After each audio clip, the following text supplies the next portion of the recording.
so I have taken wax paper and cut up a bunch of little squares. Now they're supposed to be 2 by 2s, but you know what? I don't measure. I just make me some squares because some of them ain't 2 by 2s. Some of them's a little bigger, but that's all right too. That's all right. I'll cut them down so that we'll all be playing the same. Okay. Yeah, so don't ever use parchment paper for this because parchment paper is way too expensive to be using for these. But I do reuse them. So like the flowers that I gave you, were they already off the paper or were they still on the paper? Still on the paper. Okay. That paper, you can reuse it. There's nothing wrong with it. I mean, you know, it can be reused. Yeah. So I like to be, every penny that we save in the kitchen is a penny in our pocket. Okay. And that's what you have to think about when you're doing cakes. That's why it might, you know, like the drums last week, it might take a little longer to put those together, but what are we doing anyhow? We're home. You Right. know, we're not, so we're not charging for our time on that. I would rather put a 30-cent drum under a $500 cake than to put a $7 drum under a $5 cake, because I want that extra $6.70. Yeah. Right. So it don't, that's fine. And you did very good with your drum this week. Very good. Very, very good. Billy. I made another one for Elliot's cake today, and it's a little better. Okay, you'll have to send me pictures of that one. Good. Okay. I done got the cake on it. I didn't take picture. I'm sorry. Between you and no, okay. All right, now what we're doing today, we're going to do flowers. I need to go through and show how to color icing, because when Sue comes, Sue has never had, I don't know where Barbara's at, but Sue's never had any kind of cake experience at all. So we're going to go through all of it. And I know that you know these things, but that's okay. It never hurts to review, right? That's true. That's right. Okay. I'll probably learn a lot more than you think. Well, you know, Nancy used to always say, Miss Nancy, she would say, you know, every time I come, and she would take my classes over and over and over and over and over again. And I was teaching the same Wilton classes. She says, every time I come back, I learn something new. So, Right. you know, or you know, I missed that last time. Did you teach that? Yeah, it's in the book. Okay, so I have my American buttercream from last week when I made it. Oh, yes, thank you, Jesus. Okay, an American buttercream high. All right, so what we're going to do, let me get my list to make sure I'm doing things like I should. My knee just popped and that did not feel good. Did you try any of the meringue buttercreams through the week or not? No, I haven't had time. I'm sorry, I'm eating my breakfast. Grits and That's ketchup. breakfast. That's how far behind I am. Okay.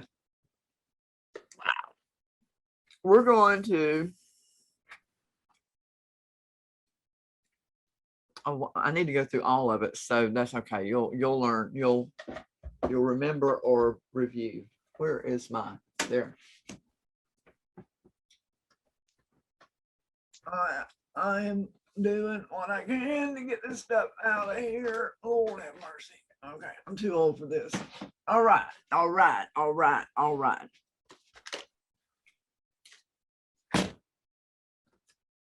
Eating my grits and ketchup. I ain't too old for it. You ain't too old for it, girl. Some days I feel like I'm just Ugh. Yeah, I know the feeling. So is it raining at your place? It has been a deluge. It's pretty clear right now, but the second one's on the way. Hopefully not during class. Yeah, I think it's quit raining right now. It was raining so bad, Minnie wouldn't even go out. She'd go to Yeah. the door, open the door for her, turn right around. No way. Yeah, that's all well and Mama good, as long as your bladder don't bust on my carpet. Okay. Yeah, Mama's got a big old tree down in her yard. I don't know how I'm gonna take care of that.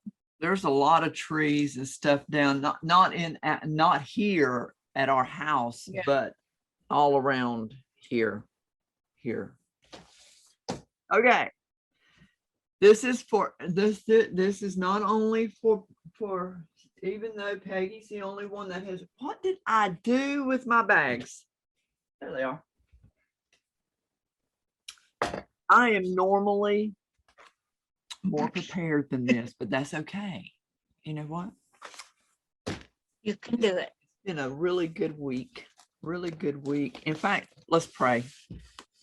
Father Okay. God, we come to you now and we thank you so much for your blessings. We thank you for the rain. We thank you for all that you do for us on a moment by moment basis. And God, I pray that as they're having an air show out there right at the Air Force Base, God, I pray that you'll keep them safe as they do their maneuvers. And I pray that all the pilots, all the spectators, everyone out there will be safe and that they'll enjoy this air show today. And God, as we go through this class today, Lord, I ask you to just come over and relax me like I need to be, like I normally am when I'm teaching class. And Father, I know that there have been, the enemy has thrown some stuff out this week that we're just not going to put up with anymore. So thank you, Father. Thank you for this time together with Peggy, and of course, Miss Barbara and Miss Sue will be coming on watching the replay, and we thank you for them as well. We praise you. We praise you. We love you. Yes. In Jesus' name. Thank you. Amen. Amen. Okay. Now we can do this. Okay. Now, again, I know, Peg, this is all, you know, all of this, but like I say, Miss Sue knows nothing about cake decorating. So we're going to talk about everything. And okay. So we have what is called pastry bags. We use pastry bags. We use what's known as couplers. Sometimes. Most time we need to be using a coupler. A coupler will help us with our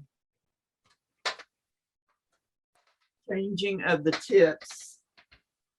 That's the one thing. If you don't use a coupler, if you know that you're not going to be changing tips, you don't need to use a coupler. But this is what's known as a coupler. It's a two-piece. Do I need this camera? Yeah, let me do this. I'm gonna cover up my ice until I get ready. My bucket looks like it's about had it. That bucket might have to rest in peace after today. Okay. Let me show this. Here we go. This is a coupler. It's a two-piece coupler. Notice all of that, the threads. We take this. Once it's in the bag, we put the tip on. We put the ring over the coupler, and we screw it on. Okay. Now, let's talk about the pastry bag. There are all sizes. I personally don't use the small ones that much, and I'm not promoting Wilton, but I do have these Wilton bags. This is a pastry bag. I think it's a 10-inch, 12-inch. because I don't use them that much. I use the big ones. All right, so here is a 12-inch pastry bag.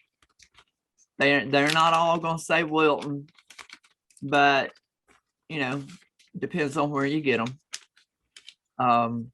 Now, when we do a cookie class, I will show you a different type of pastry bag that actually has little bumps on it so that you can get a better grip on the bag. But we're doing cakes now. So we have our pastry bag. Now we've got to get our coupler in this pastry bag. So we're going to open up our pastry bag. We're going to take this part of the coupler. Okay. We're going to drop it down in there. We're going to push it to the very, don't squeeze it till it busts the bag. Okay. Just going to push it down in there until it's taut right here. Right here. Then we're going to take our scissors and right where that top ledge is at on that coupler, right there. I think you can see that. Is that in focus? Close enough. Yeah. We're going to take our scissors and we're just going to basically go right on around. We kind of tighten down on that a little bit. And that comes off. Okay. Now, we're going to start out today with our star tip. This is a star tip. Do I need to is that in focus? Not real well. I didn't think it You was. gotta raise your camera a little bit. Your camera's too close. It can't. My focus camera's that too close. close. Okay. There you go. There you go. There you go. Okay. Here is a star tip. An open star tip. If you can see that. The end of it is open. Yeah. Okay. Now, there are so many things so many different techniques that we can do, piping techniques that we can do with a star tip. So what we're going to do, we're going to start out with the star tip today. We're going to put the star tip right on the tip of that coupler that's in the bag. We're going to bring the ring over top and we're going to screw that on. Now, don't put it on so tight to where it takes the jaws of death to take it off. Because number one, this is plastic. And if you tighten it down, if you romp down and tighten it down, it's going to pop. And it's going to be no good to you whatsoever. Yeah. So get it finger tight. It'll be fine. And there you go. You've got your bag ready. Okay. Now, there are different types of tips we're going to talk about today. Let's see. Let me figure out. Okay. This tip right here.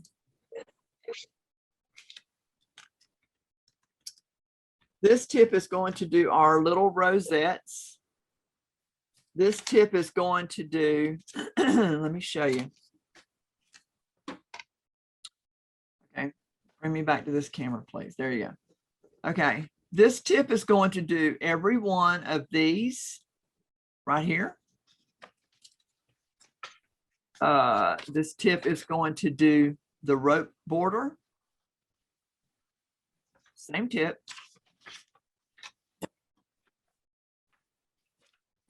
This is, as we call it, the star tip. This is what we use as fill-ins. This will be doing the star tip. I don't have all of those. You don't have these? Let me get the No.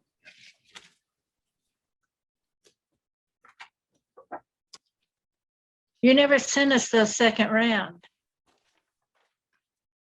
I got them. I got to email them to you.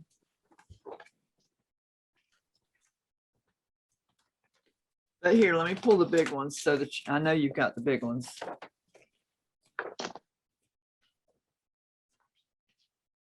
Yeah, these are the ones I messed up. Oh, here's some. Okay, here we go. Here we go. I got that one. Okay. This is the same, all the same tip. Every one of these is the same tip, tip 21. And what did I put in here? Did I put 21 or 32? Okay.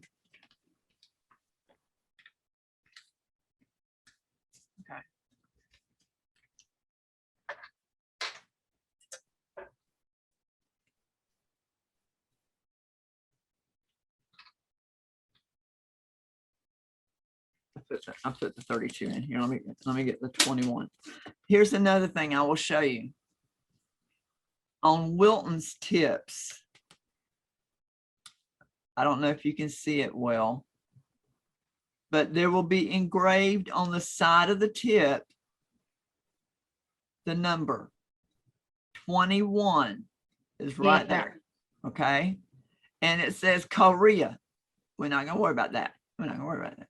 But tip 21 is the one that we want to use. That's how you're going to find out which tip you're using. Okay, let me put that one on there instead of this one. I forgot about that part. You can actually use any size. It doesn't really matter. It's just, it's going to give you a bigger coverage. Let me put that lid on there before I'm picking tips up all off the floor, which I have done several times before. Okay. Move that out of the way for this minute. Now, this same tip is going to do all the zigzag, the E-motion, your shell, which is your shell border. I'm going to teach you how to make all of your shell borders, all of your shells to be the same size. Then you can also do the zigzag puff with that, which is a beautiful border, beautiful border. Your stars, I'm going to teach you the proper way to make the stars. And then of course, the nasty little rosettes that I don't like, but okay, we'll use them anyhow. All right. So that Okay. is all the star tip. Oh, my star. My stars. Okay, so when that happens, this is called a flower nail. Okay. So when you see Right. that your tips are bent in, just take your nail and open those tips back up. Because it happens. In fact, keep these away from your garbage disposal. Oh, yeah. Yeah. That was a very sad experience. Okay, so they're all opened up. You want to be very gentle because these tips are not, I mean, they don't take a lot of pressure to bend them. So just make sure that they're all out and straight before you start your piping so that everything comes out nice and pretty and not one-sided. We want it to be. Now I have a tool to open them up, but Wilton's actually quit making that tool, so that's okay. All right, here we go. Did you get this page? Which one? This one.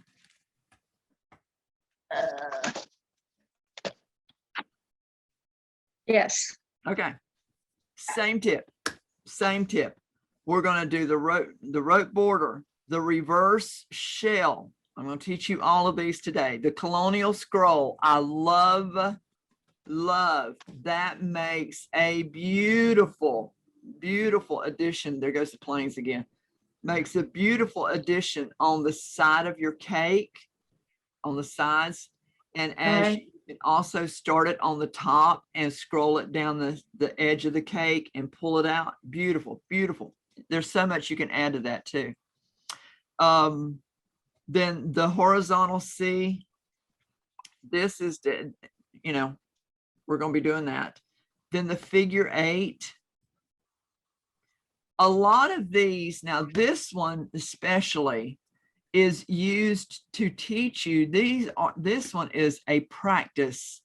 This is what you use to practice to learn your how tight the pressure that you need, the angle that you need. And if you notice up at the top, it's got a little bag and it says 45 degrees. That's going to tell Yeah. you what angle you need to be holding your piping bag while you're doing these techniques. Okay. So that's another one that we're going to do today. Here is our, let me put these up.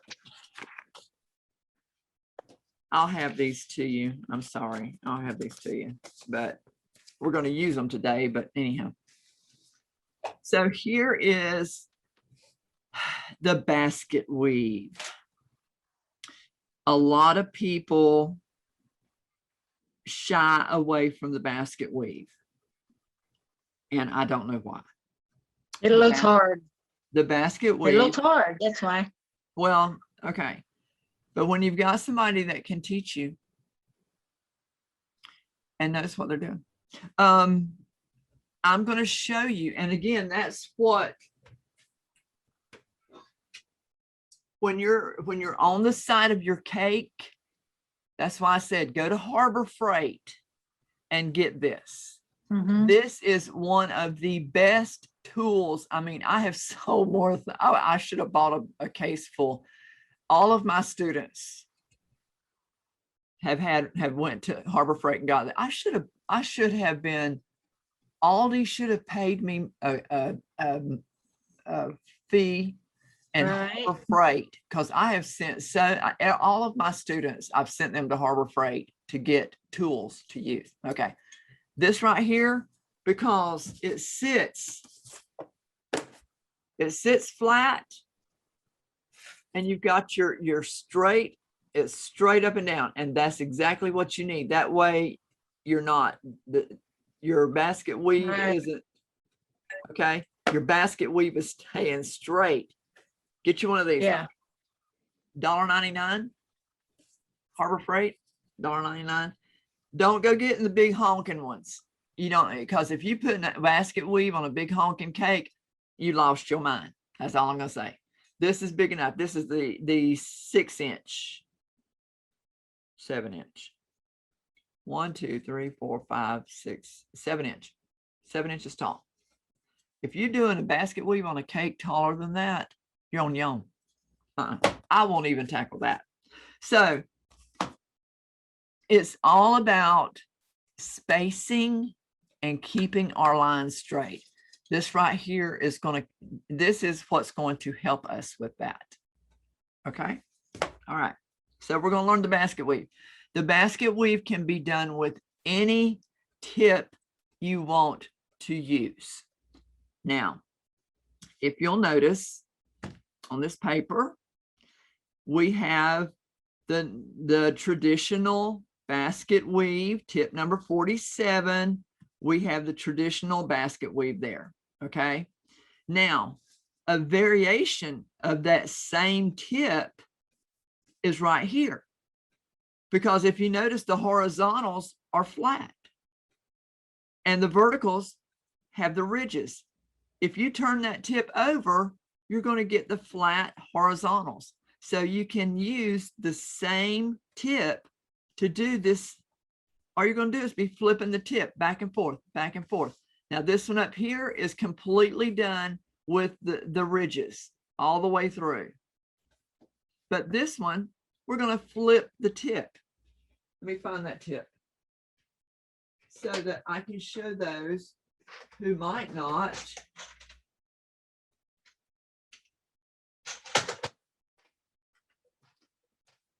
Well, Jan, what did you do with it? Hang on, hang on.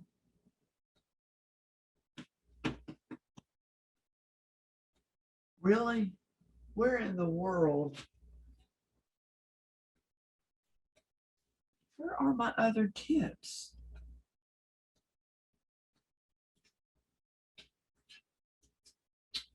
Let me see if it's in here. I swore I just saw.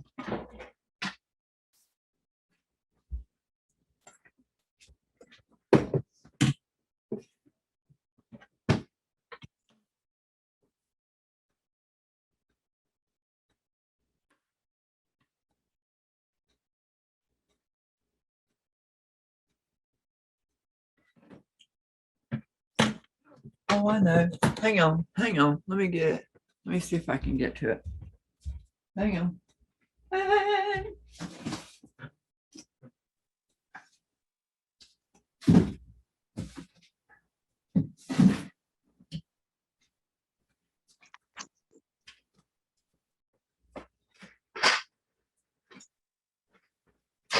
Back. Huh? I'm back. Okay, hang on, hang on. We got, I can't get my video on. did what?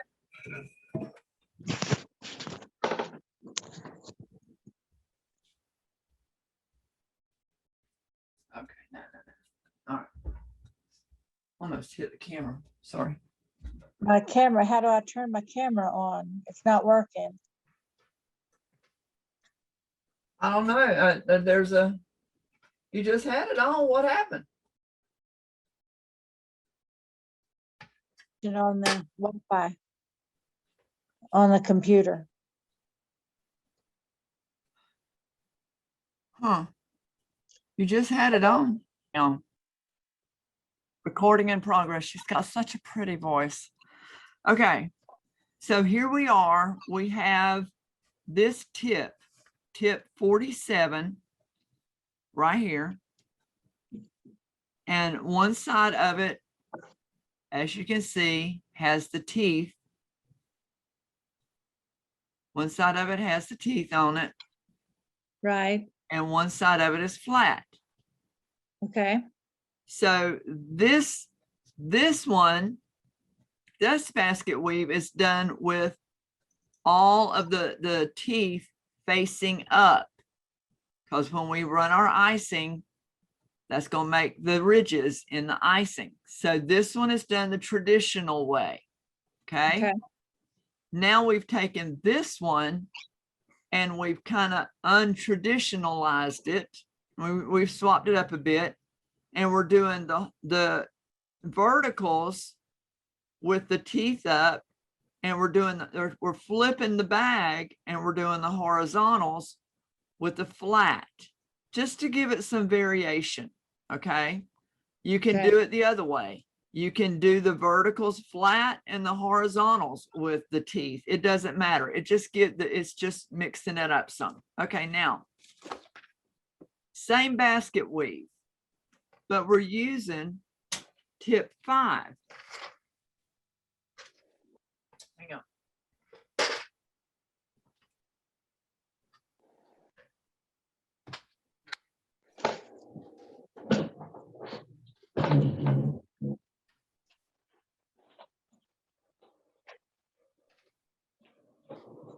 There we are. Now, we're using a round tip 5, small hole.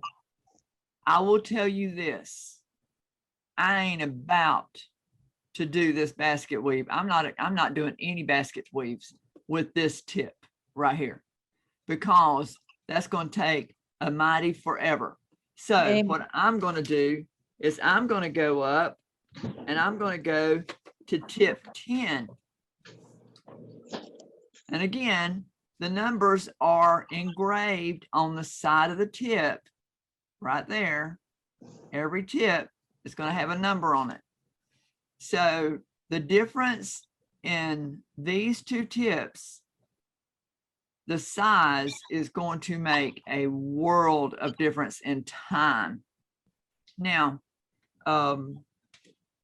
I would not, with the bigger tip, I would use less pressure on the bag, because you don't want big honking logs up and down the side of your cake, because what's going to happen is you're going to take the chance of that basket weave. You can get a halfway around the cake, and all of a sudden you look at the first part and that basket weave is falling off. Okay. Boom. Because it's too heavy. You know, Yeah. you don't want it too heavy. Plus, I'm going to show you a way we lock in the basket weave into our existing icing. Okay. So that's imperative. But the different that you can do this basket weave right here that's shown is done with tip 5, which is a small one. You know, I'm a rebel, so I go larger. This one right here is done with 2 different tips. Are we on this camera? Thank you. Why is that so blurry? Do I need to go, if I go up too much more? Can't see it. It's too far away. I know. I'll have to get this fixed before we do cookies. Okay, this one is done with 2 tips. This actually, which does not, I don't teach this one very often, but I will tell you about it. Okay, where did it go? Okay. Now, we have, this is tip 5 that we were doing this one with, that I swapped to tip 10 so that it wouldn't take us 3 forevers to get that done. But now with this one, they've come down to tip 4, which is going to be a smaller, even smaller vertical. Man, those planes are out there going crazy. They got an air show going on at the Air Force Base right across the way over there. We can't keep And up. yeah, it's really, they've been practicing all week. Okay, hang on.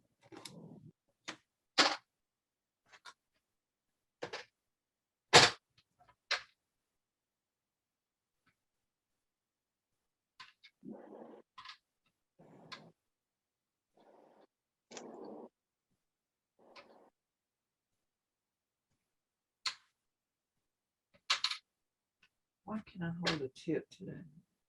Okay. Lid on the tips. All right. So this one is going to be using tip 4 and star tip, a very small star tip, because remember this one's tip 21 Right. and this one is tip 14. No, 16.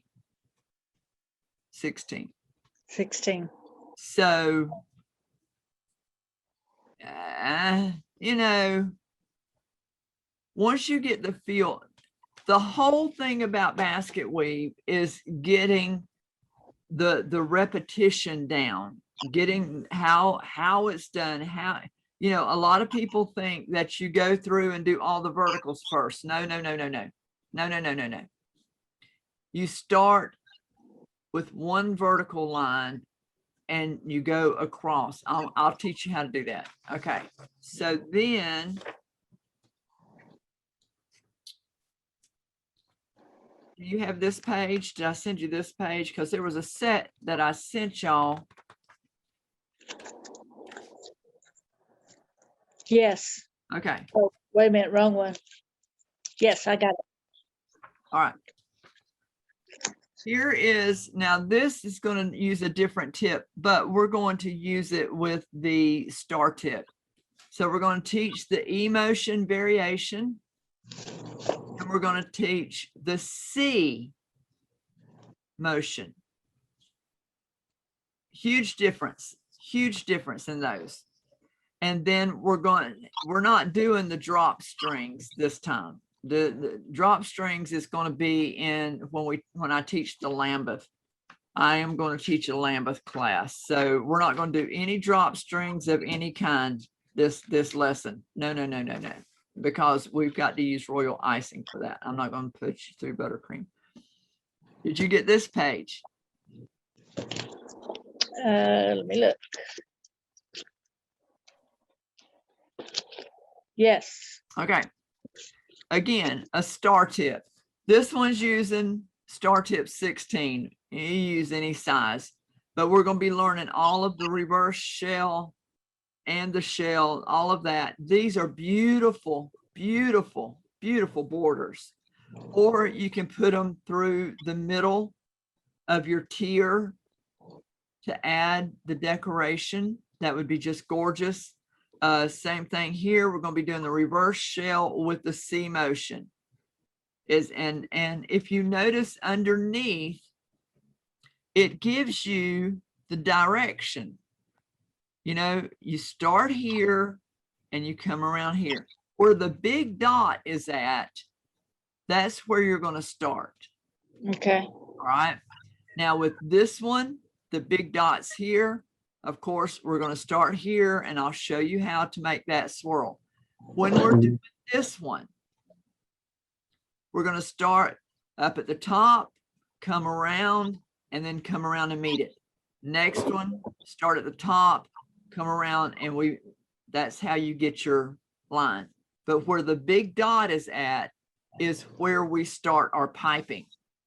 Here, if you notice on the top, to just do the reverse shell, that's a reverse shell.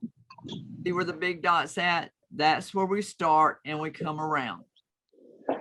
And we just do that all the way around the cake. Boom, boom, boom, boom, boom, boom. Okay. Now, Okay. when we want to add in the C motion, and let me see, let me show you this. Let me remind you of the C motion.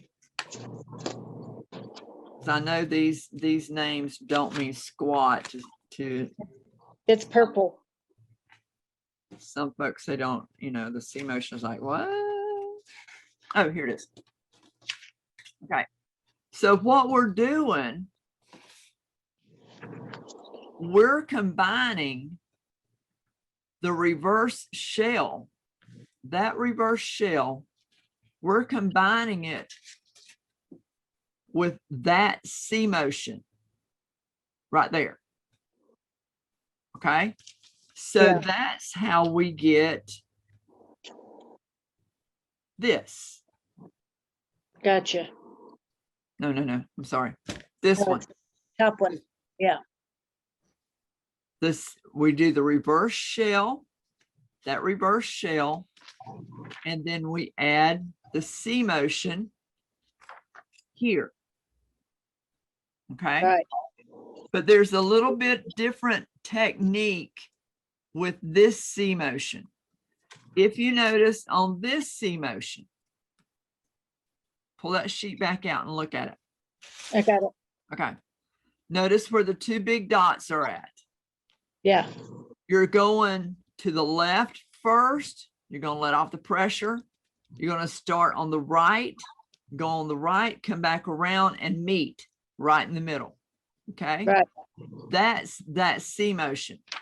This C motion here is going to be completely different. It's the same process, but we're going to execute it differently. We're going to start at the top where the big dot's at. We're just going to come around and then just go ahead and finish out. Right.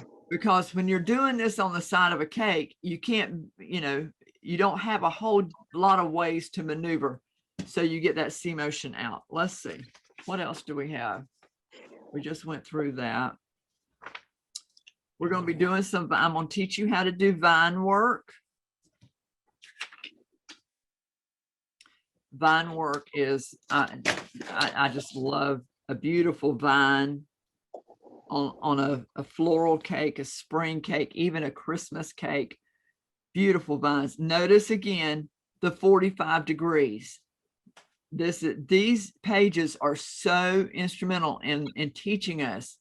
So you've got all of your vines coming out. You want to start, see, you want to start, this is all the dots where you're starting at, okay? And these dots right here, where's my pen? Where's my pen? Put my pen off. I not know. Okay. Right here,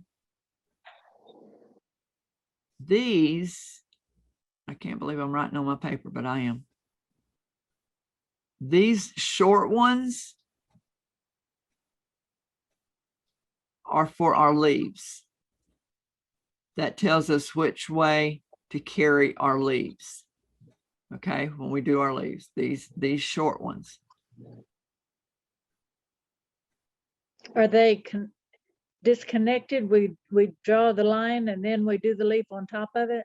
Right. You do, you Okay. draw, you pull all your vines first. Oh shucks, I just squished that. You pull all your vines first, and then we come back with our leaves. And Okay, even though it looks like they're not connected, once you start putting your icing out, that leaf is going to connect to the end of that Okay. vine. gotcha. Okay. So vines first.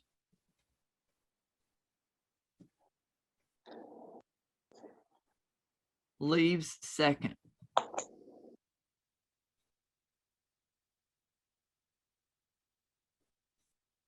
Okay, we got that? Yep. All right. Now let's move on. Here is a curly vine. I'm going to turn that off so it doesn't. Here's a curly vine. And again, we start here. We don't start here. We start here. We bring this around. Boom. We start here. We bring this around and we stop. Then we bring the bottom one. We start, because notice where the dots are. That's it's telling you everything. It's giving you your road map. You start here and come back around. Boom. And you're done. Then the next vine, you come out here to start the next one.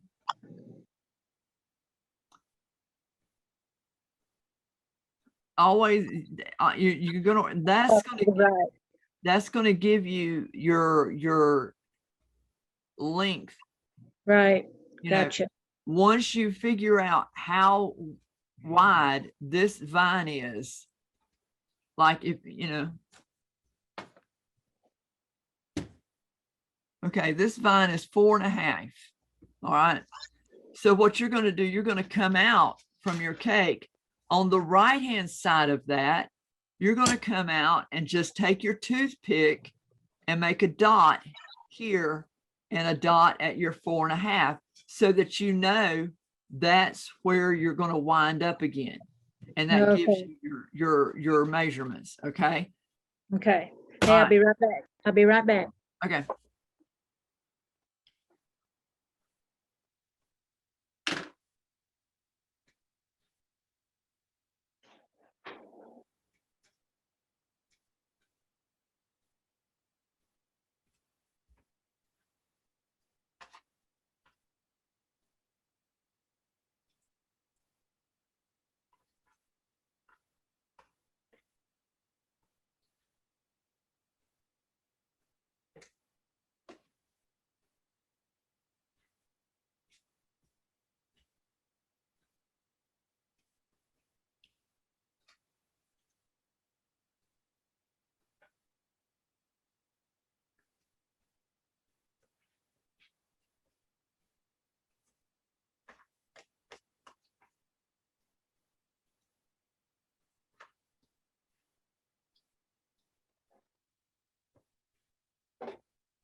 I'm sorry, I'm back. I'm still here. Okay. Now, if you look at the top of this, it says tip 3 on this one right here. Yes, Until you get really proficient with your piping, I wouldn't go down that small. Here's the reason why. The smaller your tip is, the more shake or the more mess ups you're going to see in that line. If you're not pulling that line straight, if that's a small tip, then I would, all of the imperfections are going to show up. You know, if it, not only just shaking, but if your pressure, if you haven't got a regulated pressure on that bag, it's going to show up. You're going to get blobs. So I would, until you get the technique down, and this is one thing that I tell all my students, I've got a bucket of American buttercream here that's sat here all week, still good, just as good as it was as it was last week when I made it. So what I would encourage you to do is at any time that you've got some free time, sit down and practice these. Practice. You've got to practice your how firm you're pressing. You've got to practice your motion. Okay. Some of these are going to take wrist motion. Some of these are going to take all arm motion. So, and I'll show you which ones are which, and you need to make notes as well. Okay. Like this right here. This is going to be a fluid motion, and you're going to keep your hand up off the cake. You're not going to rest your tip on the cake. You're not pulling through the icing. You're going to be up off the cake. And if you need your other hand for goodness sakes, do it. Hold your other hand to give you some steadiness, but you keep that pressure firm, and you come around and you get your fluid motion. You get it, you practice and you practice and you practice until, because your hand is not the same size as my hand. Okay. Right. You're not going to have the same grip that I have. You're Right. not going to have the same heat in your hands that I have. Okay. So everybody's different, and everybody needs practice. In fact, I used to make all my students, and I'll have to mail y'all one. I used to make a thing to put on your refrigerator, practice. In fact, I had one student, she said, Chef Jan, can you make me 3 of them? And I said, yeah, sure. Why? She said, I need one in my bathroom, I need one on my refrigerator, and I need one in my car, so that she would remember practice. So I did. But these are all, I would not do this with a small tip. I would at least go, well, I wouldn't go any larger than a 5. Okay. That 5 tip right there. Because let me show you why.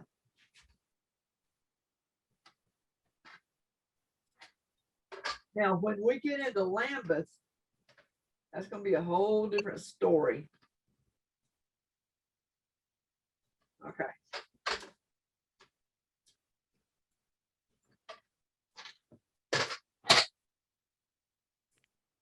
I don't even know if you can see the opening to that tip. There's a 3. Does it help if I put it on that? I want to show them, but it's dark. Okay. I got to get this worked out before we do our cookie class. Okay, so here's 3. Here's 4, a little bit larger. And here's 5.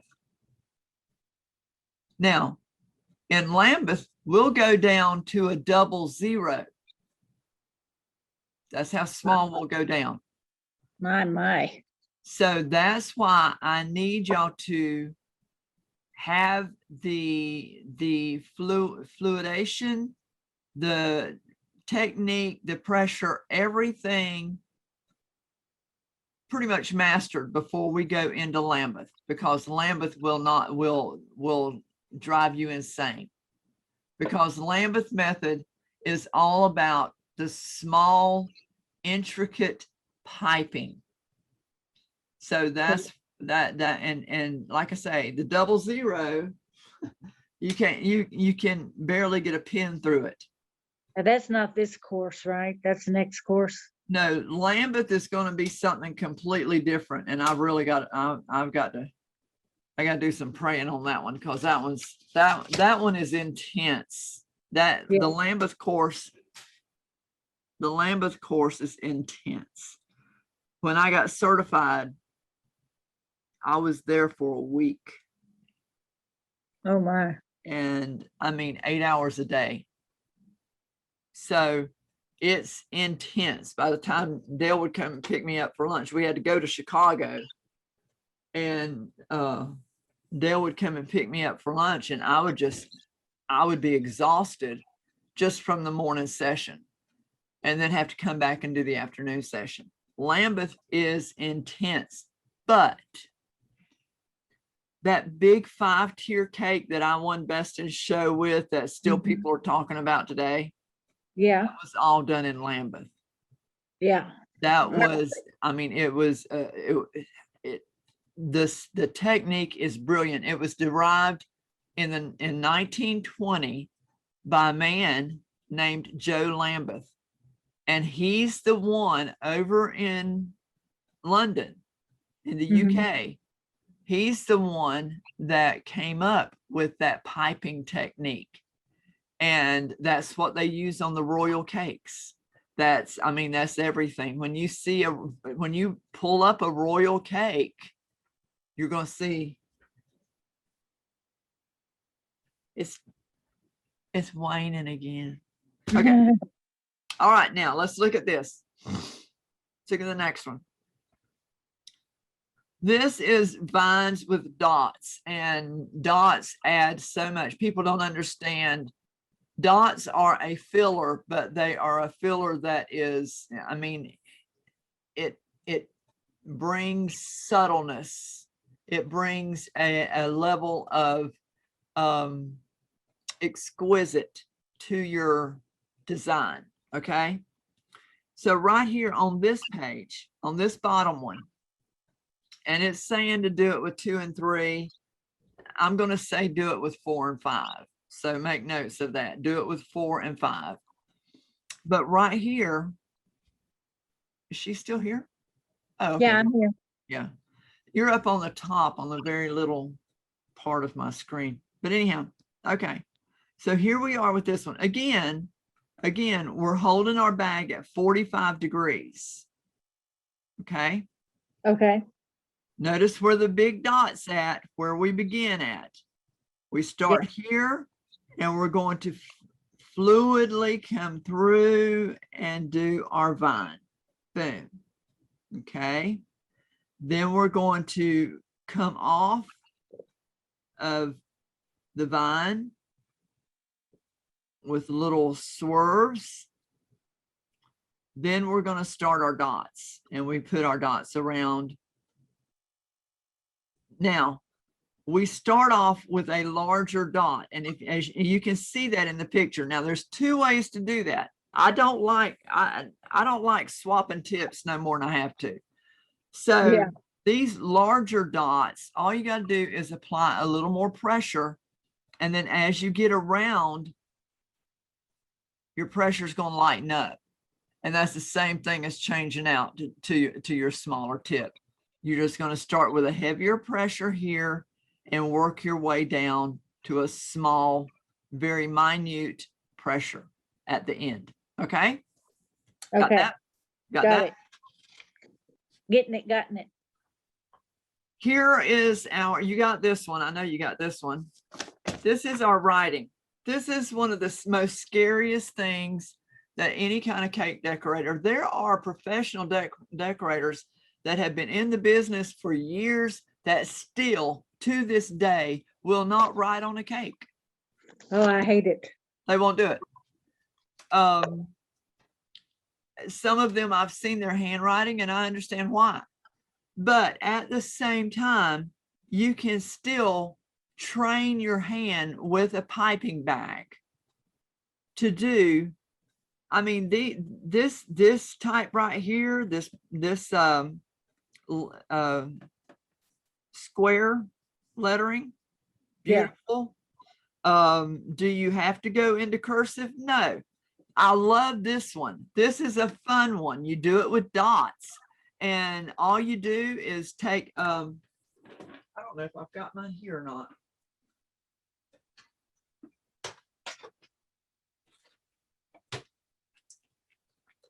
This is, it's so much fun to do that one because you can create,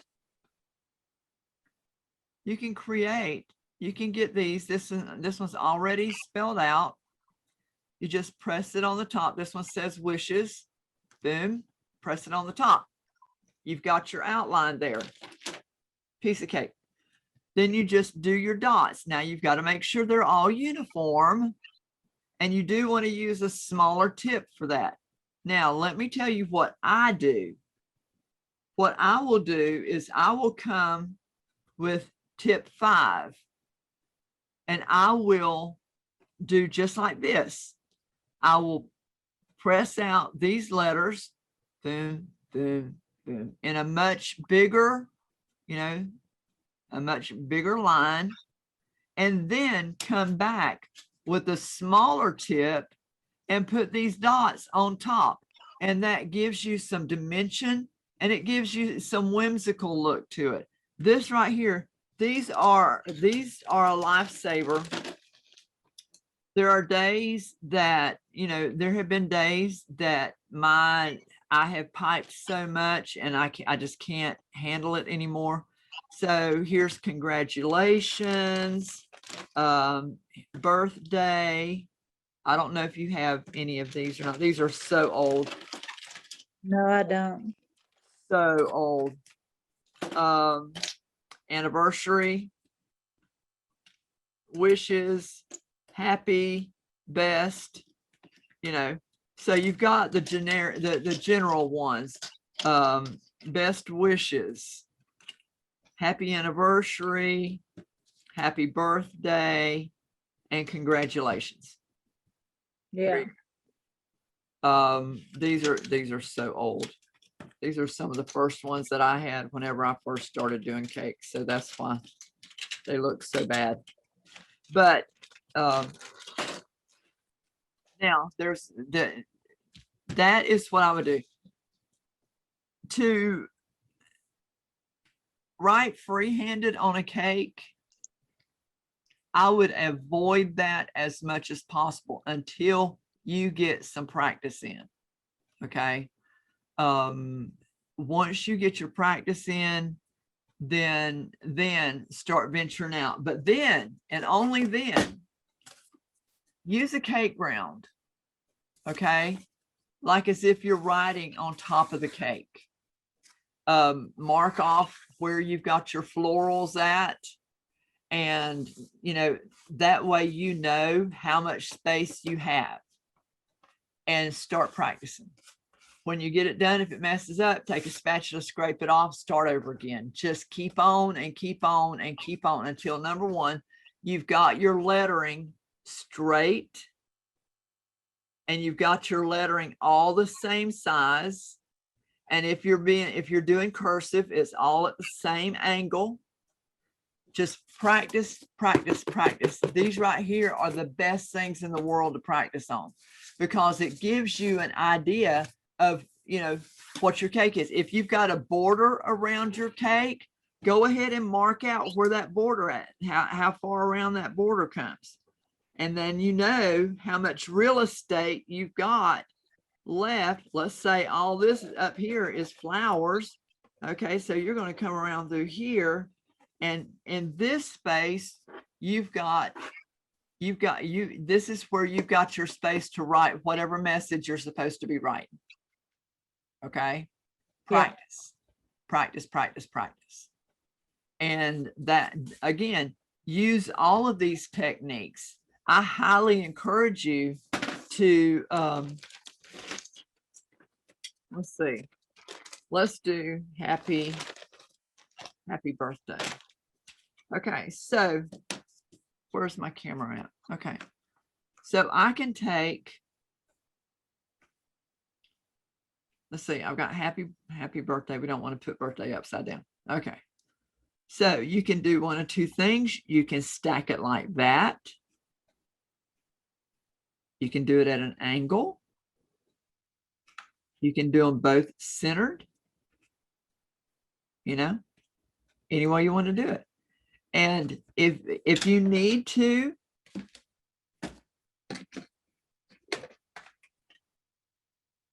oh, I'm all about doing this kind of stuff. I'm all about practicing. I mean, all about practice.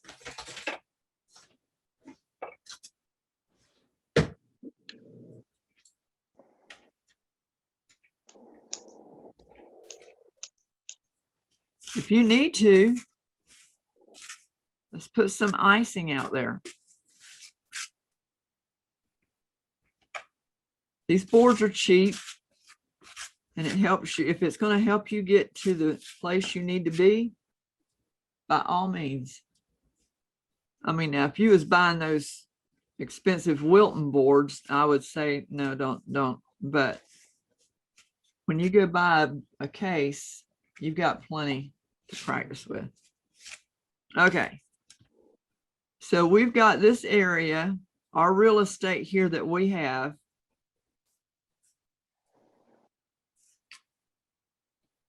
We've got that all covered. Now let's see. I love the angle thing.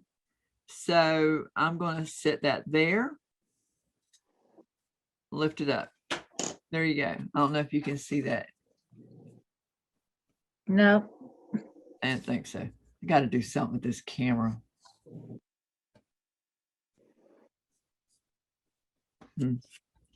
Well, anyhow. Okay.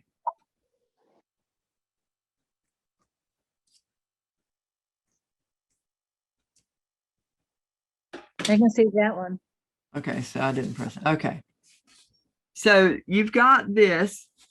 Now you're going to come back through and you're going to practice. You're going to pull your lines over this.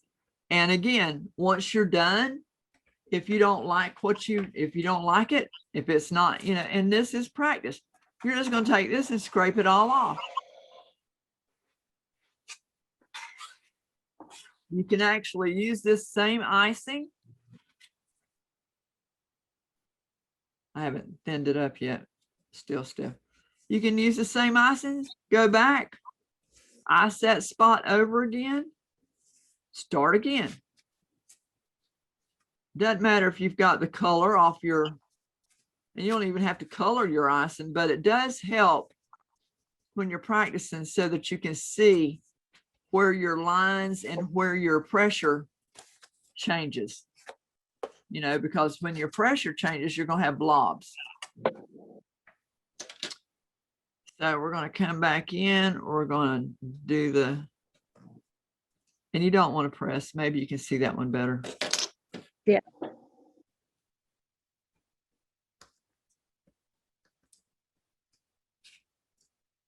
Oh, I put it upside down, dummy. Okay. Don't do what I do. Okay. But you're going to come in, you get the idea, right? Right. How to do this and how to practice.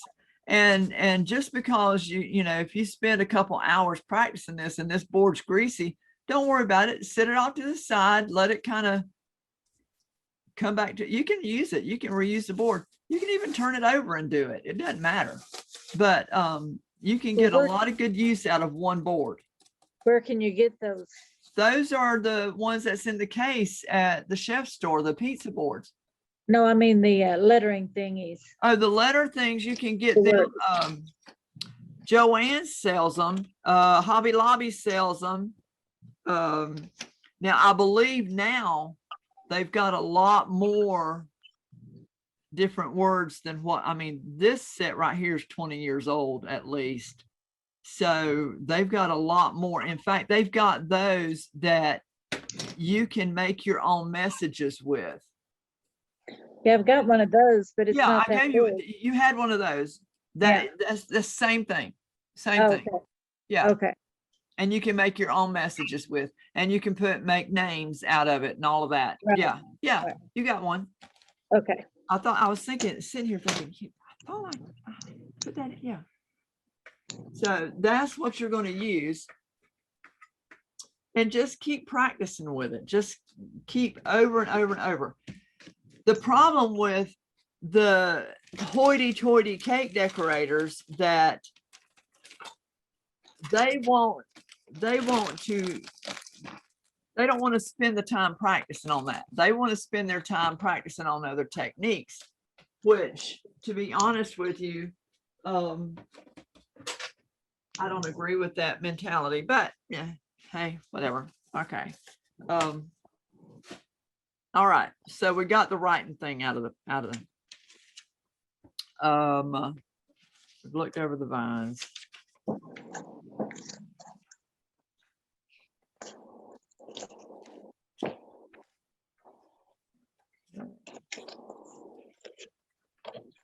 Right, here is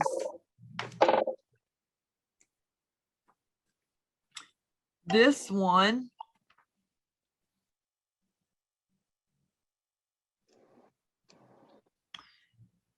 We're Oops, gonna- What?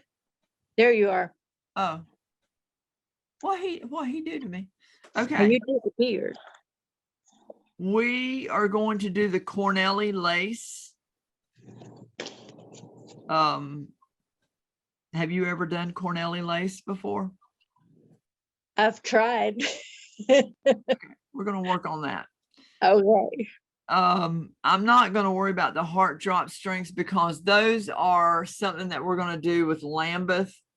These lace pieces, those we will do with Lambeth because we're going to be working with royal icing, and those we're going to need them to dry. So, you know, we're not that is not something that we would pipe onto a cake with buttercream. I'm not going to do that. Okay. So that's a Lambeth. This is a Lambeth. We can learn the bead flowers so that you can fill in, and of course dots are good. Here we go. We're going to do the rosebud. What time is it? It's already 2 o'clock. Holy mackerel. We're going to do a rosebud. We're going to do a half rose. We're going to do a sweet pea, and we're going to do a half a carnation. Okay. Okay. What we're going to do now, we're also going to do the drop flower. These right here. When we learn royal icing, when we do royal icing, these right here, it would behoove you to make up a huge batch of royal, color it in all different colors, and make up a bunch of these flowers, let them dry, put them in an airtight container, put them in a dark place, and you can use these for fillers. You can use them for any, well, I gave you a bunch of them. Yeah, I still have some of them. Okay, we're also going to be learning how to do the leaves. These are what we're going to be learning today. And that's why we got to get rolling, because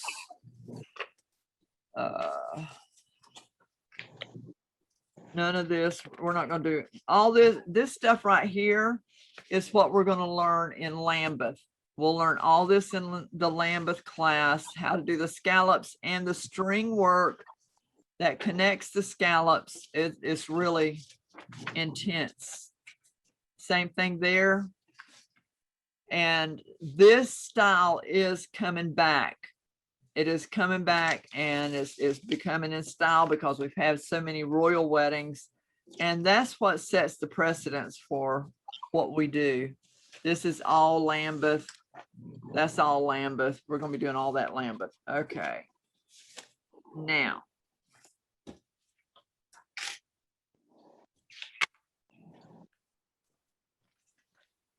all right. Now, there is a special consistency that we need when we're piping the scroll and when we're piping these flowers, when we're doing all this scroll work, all the vine work, all the I know I've got this with, hang on, this, yeah, that's covered.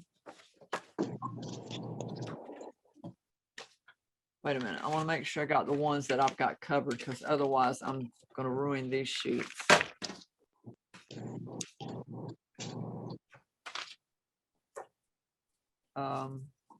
This is Lambeth. Okay, there's our. This is Lambeth. Lambeth. Leaves, scroll, vines. There we go. There we go. Writing. There are different consistencies that we're going to use for the different things that we pipe. Some of that will be we will be using the do you have this one, Peg? Did you get this one? I don't know. I don't think I sent that one. I don't think so. Okay, good. That's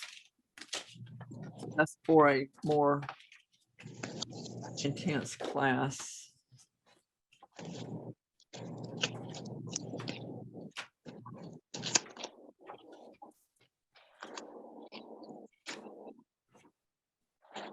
Nope. Okay. All right. Did you get yours laminated? Yes, I Okay. have a laminator. Please tell me you didn't do the mistake that I did. No, I didn't. Thank you. Thank you. Okay.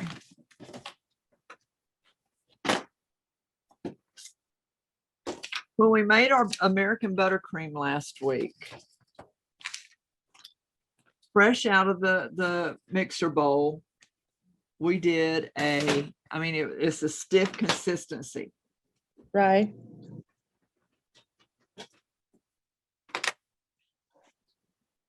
Okay. Very stiff consistency. We don't want that to pipe our borders. We do not want stiff consistency on our borders. We want a medium consistency. Now, there's a big difference. We're going to need a medium and a thin for our borders. You never, ever, ever pipe a border with anything thicker than a medium consistency.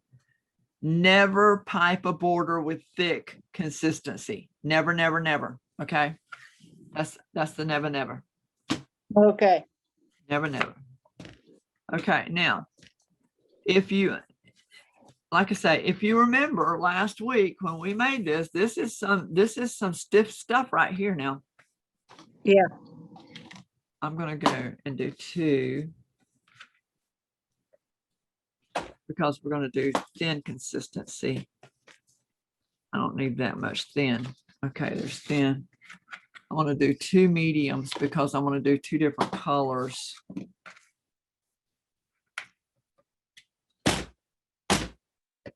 Yeah, that's like cement right there now. But that will pipe a beautiful rose. That rose will not go nowhere, and I can promise you that. And no, I don't have gloves on because, I just don't. All right. This is going nowhere but for me and Dale. So that's it. Now, to get a medium consistency, we're going to have to add a little bit of water. Because this is a non-dairy icing. Right. Right. So we're not going to add milk to thin it down. We're going to add water. So let's get some agua.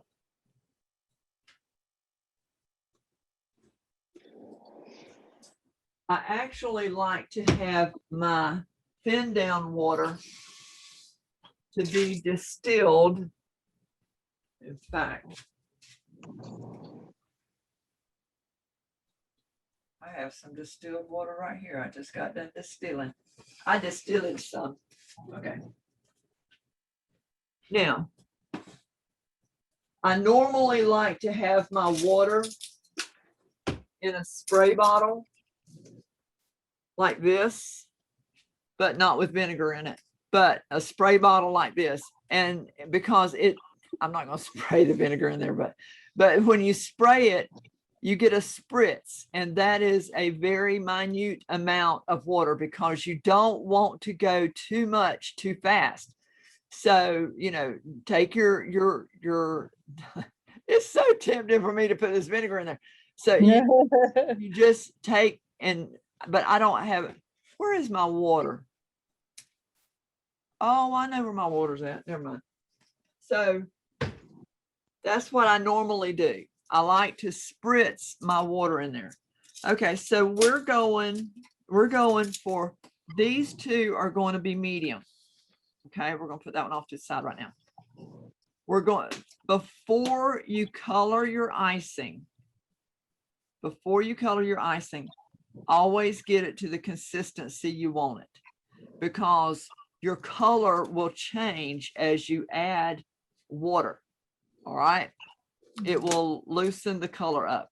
So I have a half a teaspoon, and I'm going to start with that in both of these.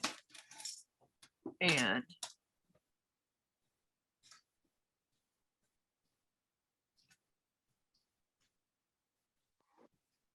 you start small and work your way up, because once you get it too thin, you can't add powdered sugar back to it and it be what it needs to be.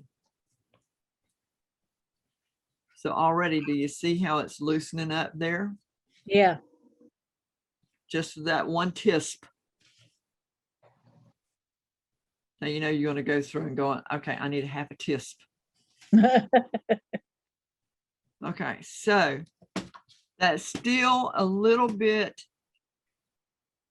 it's holding its own, but it's still just a little bit. So I'm going to add a fourth of tisp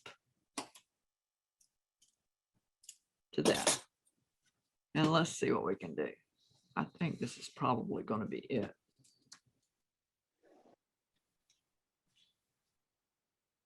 Have you learned anything yet today? Oh, yeah. Don't just say that to make me feel good. No. I've got notes all over the place here. Now, the best thing to do is to go back. Well, good Lord, Jan, put that stuff all over your hand. Go back. Once you get all your notes written down, go back and rewrite them down into a notebook, and that'll help you learn it even more. Yeah. I always told my students that. Yeah, because you got to decipher what you were putting down there. Yeah. You know what? I'm going to do another fourth of a tisp. It's not quite where I want it yet.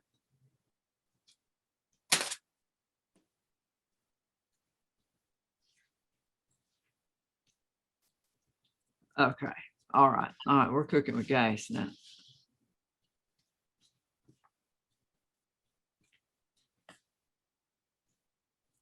There we go. We got us a nice, beautiful, look at that. Yeah, looks Beautiful nice. icing right there. Oh my gosh. Beautiful. That's actually what you're going to want to ice your cake with, is a medium consistency. Look how that just smooths right out. Okay, we're good there. Now let's lick that off my hand before Minnie licks it off. Okay, so we had a half a tisp in this one. Man, that's some good buttercream. It's pretty.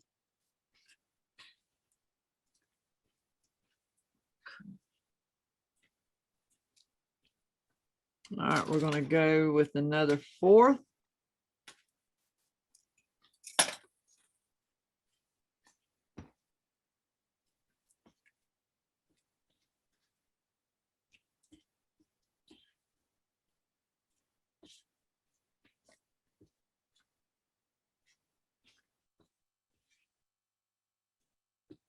A little bit more.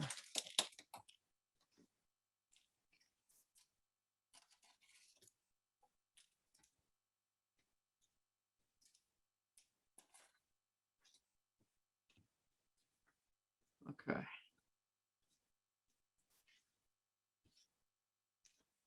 Oh, yeah.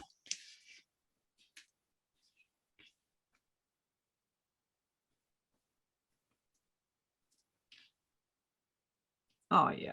Okay. We're good with that. Now we're going to bust this down to thin.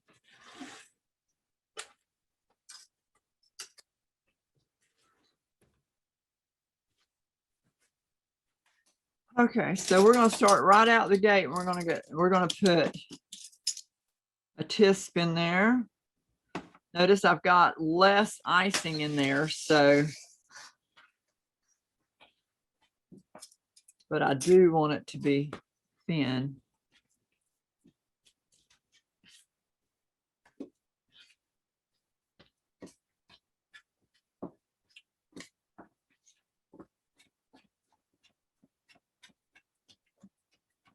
Oh, yeah. That's loosening right on up. That's still not quite thin enough.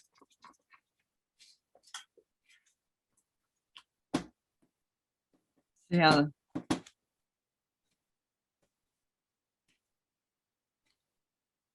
that's good. That's good. A little bit.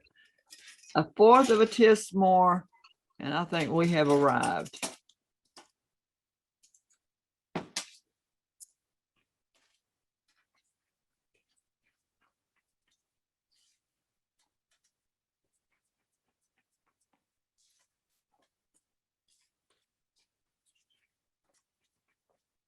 Make sure you pull it up from the bottom.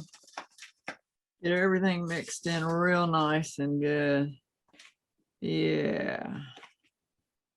That's good. Now, what's the thin for? The thin is going to be for writing. Okay. The thin's going to be for pulling your vines. Okay. The thin's going to be for your Cornelli lace. Anything with a thin that we're doing with a thin, like a number 3, a number 2, something like that. Okay. Thin icing for. Okay. Okay. Now, as I said before, well, I made a mess of this note here. Okay. As I said before, I recommend Chef Master colors. If you can't get them, AmeriColor is good. That's my second favorite, is AmeriColor. If you're going with the Wilton colors, and I know you know this, but I've got to tell it for those that don't. Okay. If you're going with these, the gel colors, okay, these come in a little container. They're all in a little container. I'm gonna get my gloves on now because I don't want this icing is so potent. It'll take me a week to bleach it off my hands. I recommend if you're using when you're using color, make sure if you're not going to have your gloves on any other time, make sure you got your gloves on during this, because this color is potent. I don't care if you're using the drop stuff or not. This color is potent. We're going to start with this one. We're going to start with this. This is this gel color. These gel colors are very popular, or have been very popular. They still are. Wilton put some out. Several people put out these gel colors, and what they are is simply gel. Okay. Brand spanking new color. Look at that. Look at that. Look at that. Okay. Now, what you're going to need to get this color to that icing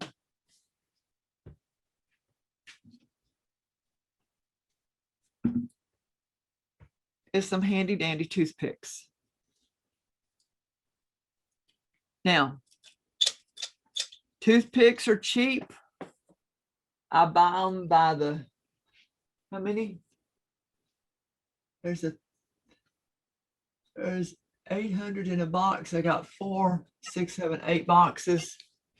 So go to Dollar Tree and get yourself some. All right, now I always use 2 toothpicks because one just doesn't seem to pick up enough color. All right. Right. So I use 2 toothpicks and we're going to color this, whatever color this is. And I just pulled it out of the box, teal. Okay. Now you're going to put your toothpicks in here and you're going to go round and round and you're going to pick up some color. All right, there's a good amount of color on there because I love deep, rich color. So we're going to lay that down in there. We're going to pull the toothpicks out. We're going to turn it over. We're going to pull the toothpicks out. We want to get as much of that color off the toothpicks as possible. Then we're going to toss these. Never, ever, ever, ever put these back in that color once you've put them in the icing. They go straight to the garbage. All right. Now, until we find out how much color we've got, make sure you put the lid back on because you don't want this gel to dry out. If it Yeah. does dry out, you can get some glycerin.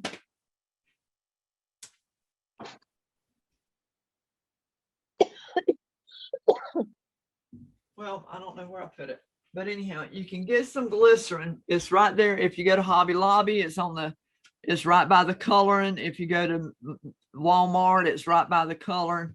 There's a little bottle and it's called glycerin.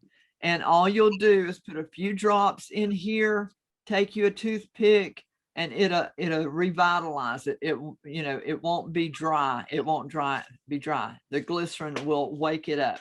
So here we've got the teal in there.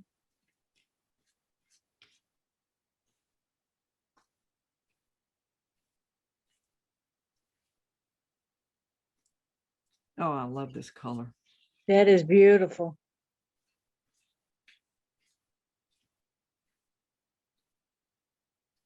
Teal with a chocolate brown color makes a beautiful combination. Teal with a coral color. Oh, Yeah. now I did get this darker than what I normally would, but I did this so that it would show up real good in the camera. So make sure that it's all mixed in. If you have to get you another spoon, it's fine. Can't be that down there. You don't want when you're doing, sometimes sometimes the white doesn't matter. In fact, it gives it some definition when you pipe and you've got a little bit of white marbled in there, but that's not what we're going for today. We want to get a good color, a good rich color, learn how to mix it.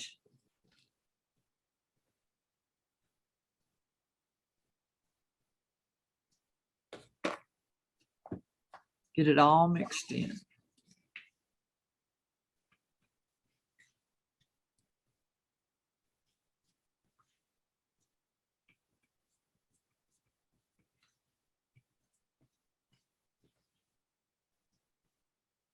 Okay, to be honest with you, I'm gonna put a little bit more water in there. That's one thing about that Sweetex. When you use Sweetex, now if you're using Crisco, you don't have the problem. The Sweetex absorbs the water and the Crisco doesn't. And so, the Sweetex, it's like, okay, give me more water. But this, Well, that Yeah. explains a lot. yeah.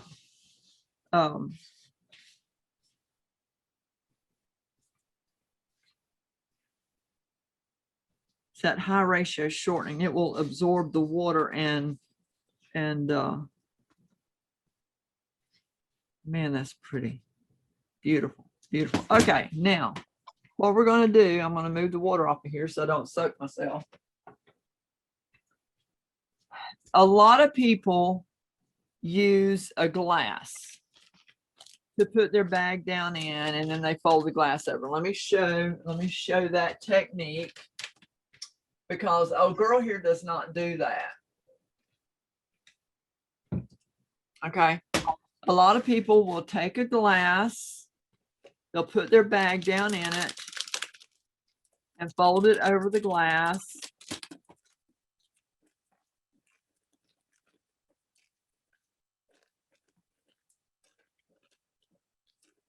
To fill up their bag. I don't mess with that. I just take this bag,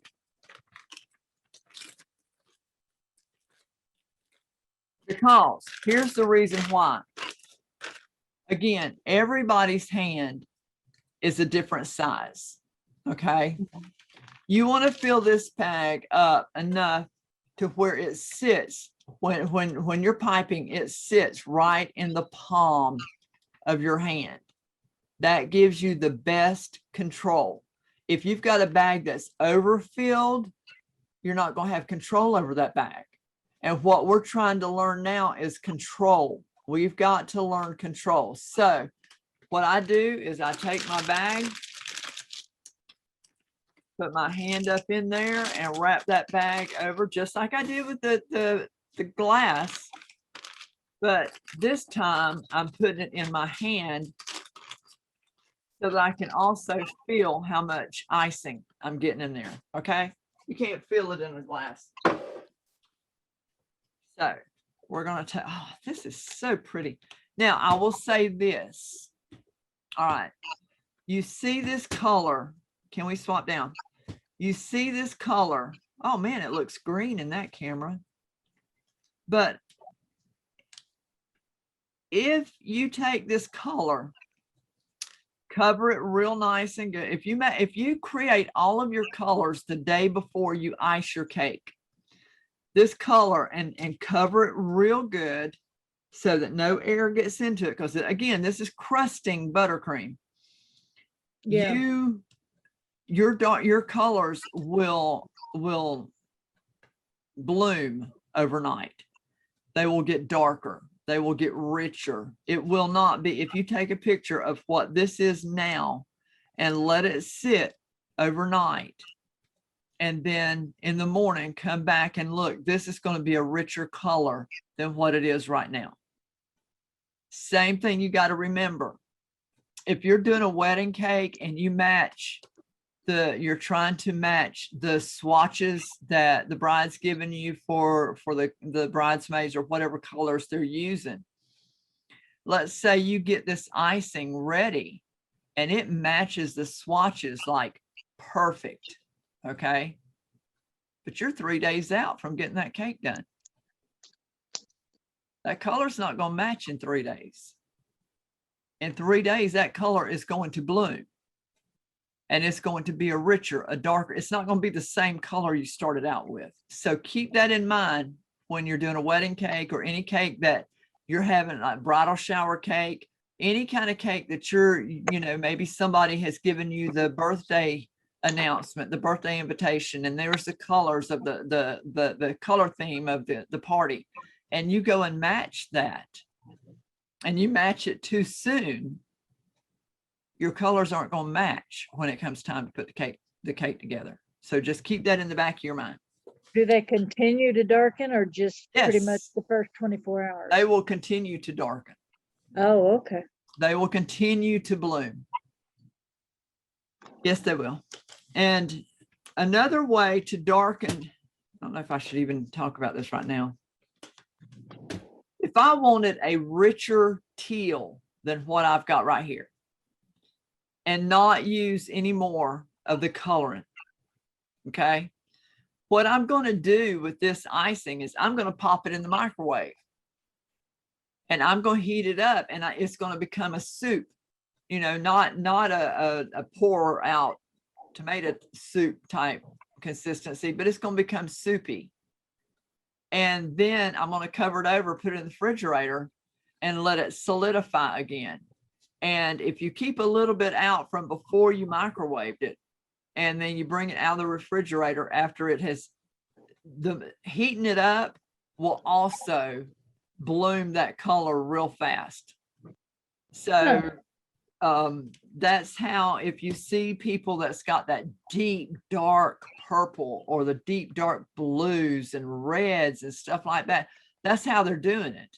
You can do it with IMBC, you can do it with SMBC, you can do it with all kinds of the meringue buttercreams, you can do it with ABC. You can't do it with Royal. It won't work with Royal, but all the other icings, that is a trick of the trade that you can do. If you want those deep dark maroons and dark navy blues and stuff, and you don't want, because the more of this you put in there, it's gonna taste it. Yeah. They're gonna taste it, especially the reds at Christmas. You want a dark green and a dark red. Well, then you make your icing, put it in the microwave, let it warm up, let it get a little bit soupy, warm up, cover it over, put it in the refrigerator, let it solidify, bring it back out, mix it back up, and it's going to be dark. Awesome. Yes. The purples, the deep dark purples. Oh yeah. You want to get a deep dark purple?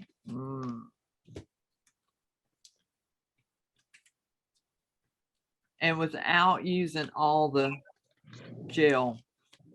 I don't want to, you don't want to use all Well, that. it seems like the gel gets to a certain point and stops anyway. Well, yeah, but at the same time, what's going to happen with that is you leave it overnight Mm-hmm. and let it bloom. Okay. Yeah. Okay. Now, where's my camera at? This is a very, very, very important part right here. Okay. I filled my bag. You see the air bubbles? Yeah. Air bubbles are not our friend. They're not our friend. So what we've got to do, we've got to gently massage this icing. And we've got to work those air bubbles out.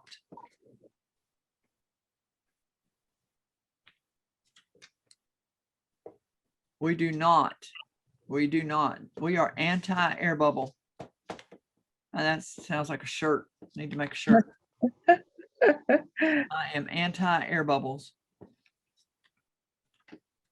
Okay. They're pretty much worked out. All right. We don't see any bubbles in there. We've worked that out. Work that out. Okay, now what we're going to do, we need to work this icing down. So we're going to do the lobster claw, grab the top of the bag and start bringing your fingers and start pushing your icing down. Now you don't want to push it with so much force that it's going to come out of that tip, but we want to get it down in there so that we can start working with it. So we need to get that icing down.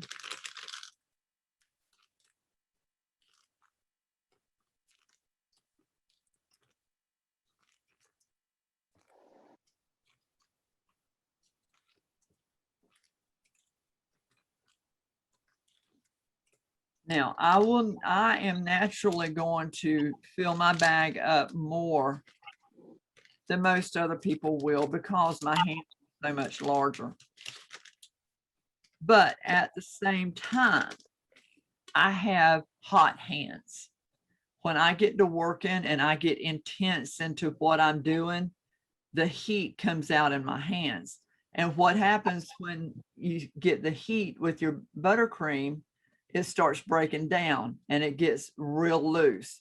So what I normally do, if I were doing a cake right now, I would have 2 bags of this icing. Okay. I'd make 2 bags. And once this bag starts breaking down because from the heat of my hands, I've got my other bag sitting over here ready to go. So, and then I put this bag over there, let it come back up to, let it cool off some, and you're ready. You can go back and forth, back and forth. And then that way you don't have to worry about some of your decorations or some of your piping to be looser than it needs to be. Okay. Now, here's how I do my bag, because what we don't want is, while we're piping, we don't want this icing to come back out here. We want the icing to come here naturally. So we want to make sure it's coming this way. So I'm going to take my bag and I'm going to fold this side over. I'm going to fold this side over because I want to lock that icing in so that it's not coming back up and getting all over my wrist and everything. That's just nasty, mess. Okay, so I've got both sides folded over. I'm going to take that bag and I'm going to fold that in half right there. Okay, we got that? So we Yeah. we fold the left side in, we fold the right side in. Then we fold it in the middle. Okay, there. Now we're going to take the hand that we use, which I'm guessing all of us are right-handed. We're going to take the hand, we're going to lay this bag right in the palm of our hand. We're going to grab that with our thumb right there where that bend's at. We're going to grab that with our thumb and lock that in. Then we're going to twist 1, 2. Okay. That icing ain't going nowhere out of there. It's locked. It's locked in. And at the same time, that feels very comfortable sitting in my hand right there. So I've got a good, nice bag of icing that's ready to go. Now, did you get this one? Yeah. Okay. No, I'm not sure.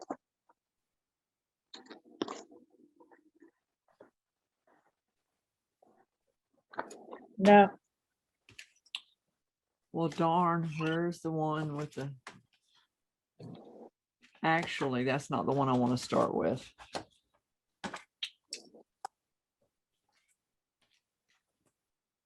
We might have to do an extra class, and I don't know if we're going to or not, because there's so much stuff.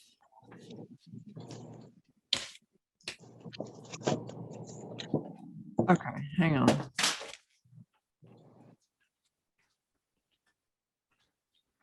The zigzag has a shell on it. I think it's where you were talking.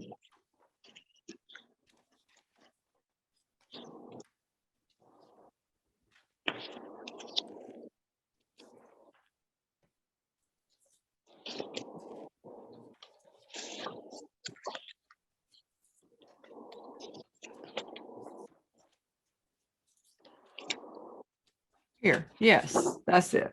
Good, thank you, babe. This is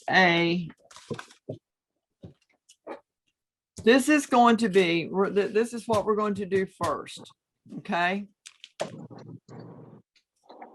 Now, what this is going to do, remember when I said that some of these will use your wrist Right, and some of them you'll use your whole arm, right. okay? This is an exercise in wrist, in control here, all right? And that's what we want to do. We want to have control.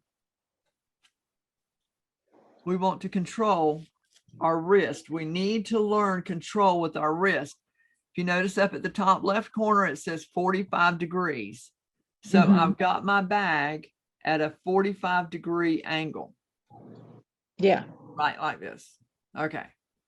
Now, we're going to come back down here at a 40, and notice I'm holding my finger on my bag, okay?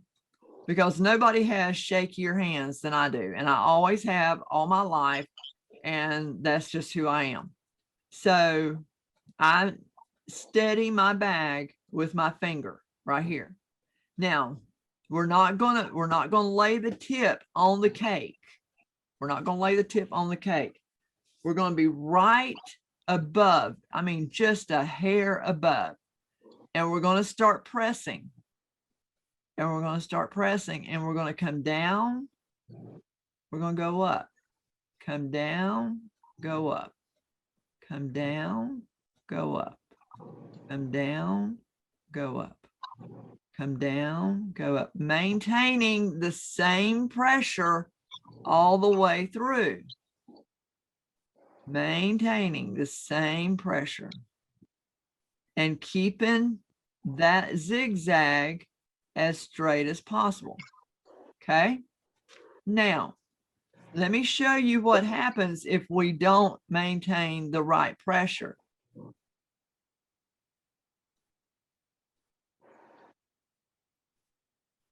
I'm letting up, pushing, letting up.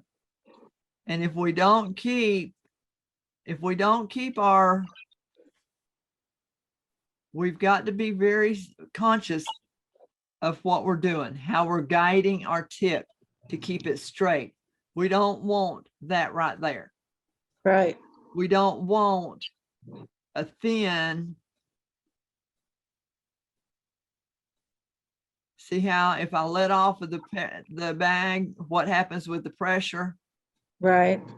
Or if I push too much, see what happens with the pressure? Yeah. We don't want that. We want to come back, excuse me, scroll, shell border. We want to come back with an even pressure up and down, up and down, up and down. And this is training our wrist as well as it's training where our pressure's at right here. Okay. That's what we're doing. We're wanting to make sure that we keep the same amount of pressure the whole time. Here we go. Let's try this. Let's go on down and up.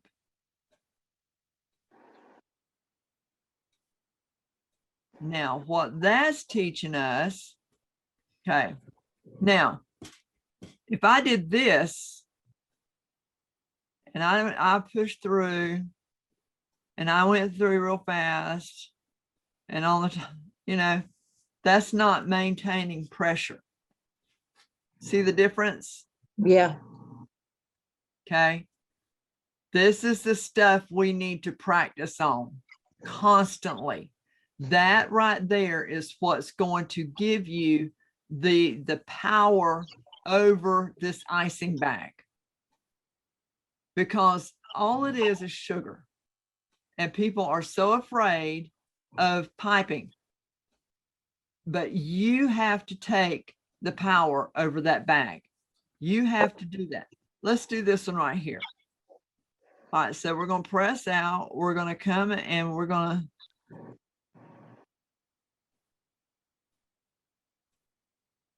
and then we're going to let off the pressure and we're going to come.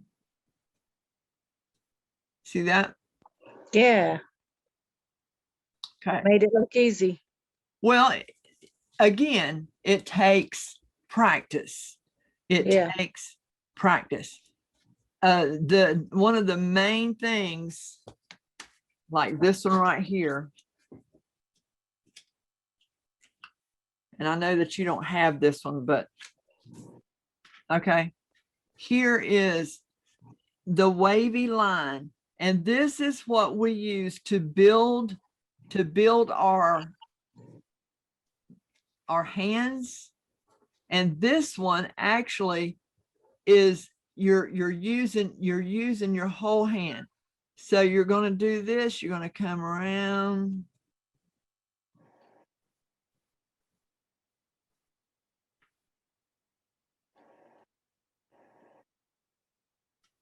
Boom.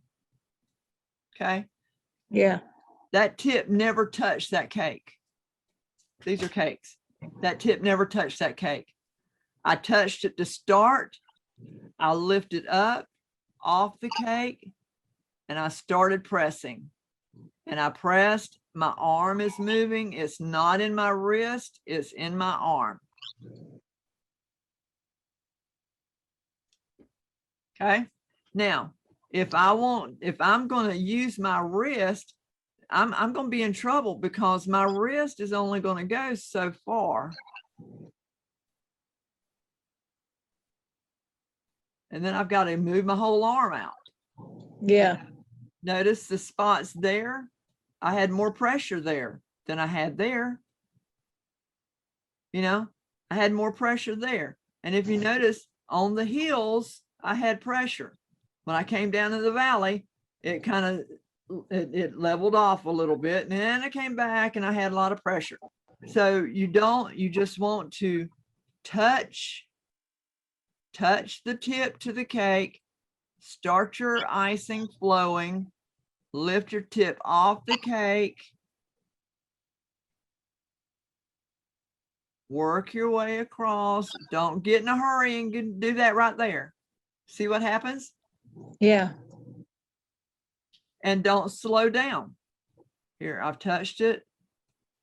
And I'm slowing down here. Yeah, well, here, let me do this. Oh, no, got in a hurry. Oops, okay.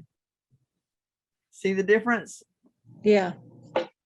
This is one of the best techniques to practice with. That and this zigzag. And you want to make sure that your bottom lines are as close to level and your top lines are as close to level that they can be. Okay. Okay? Practice.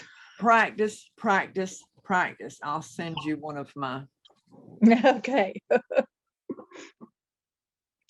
She said, Chef Jim, will you send me 3? And what's so good is when you laminate these things, you can just do that right there. Let me get this off. So you understand what happened here. I got in a hurry. Yeah, I got in a hurry right there and thinned that out. You see the difference in those two? yep. Big time. We want to make sure that all of our wavy lines are like that all the way through. The same pressure, the same amount all the way through.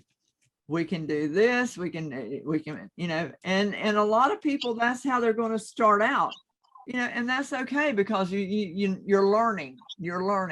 To get to this takes a lot of practice. Because that means that you're conquering the pressure and the speed. It's like driving a stick shift, you know. I don't know if you drove a stick shift before, Yeah, but you've got to have just the right coordination between the clutch and the gas pedal. yep, Or exactly. what's going to happen? Or you're gonna kill it. Yep. You're going to kill it or else you're going to go Jerk all bouncing down over the the road. place. Yeah. So once you learn how to coordinate your pressure and your timing, you'll have it. There won't be anything that you can't pipe.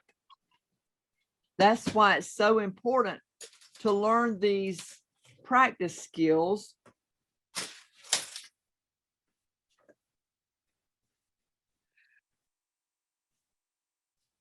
So nice to be able to just wipe this off of there.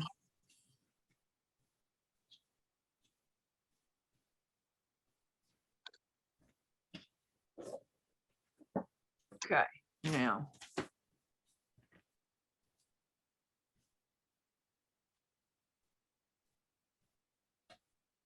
Now,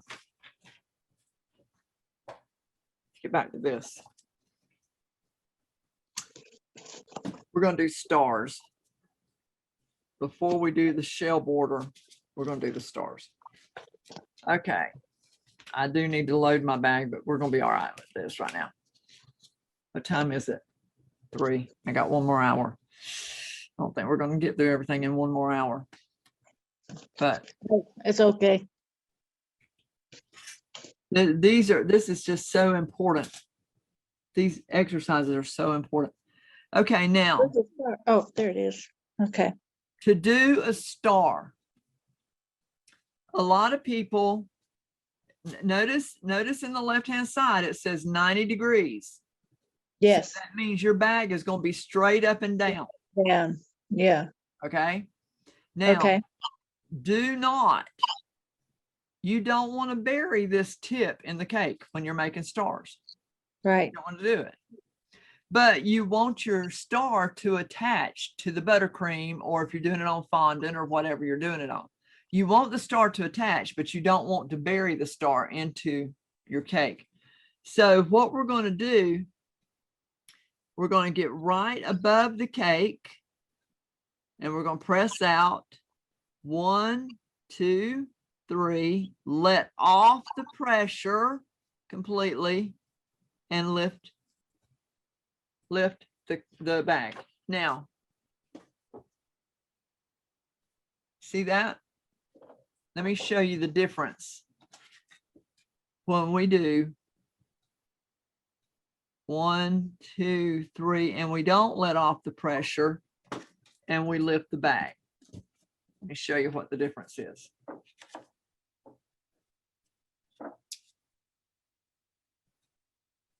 I'm trying to get it to where the camera can see it.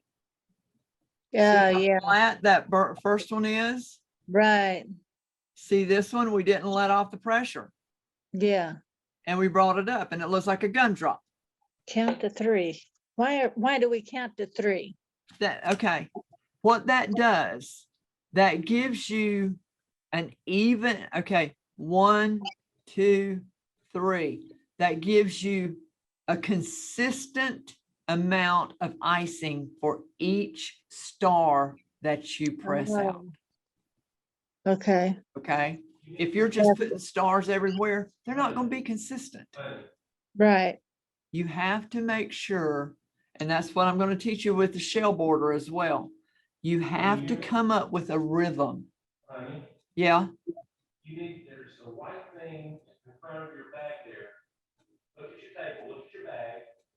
Look at the table. I can't hear a word you're saying.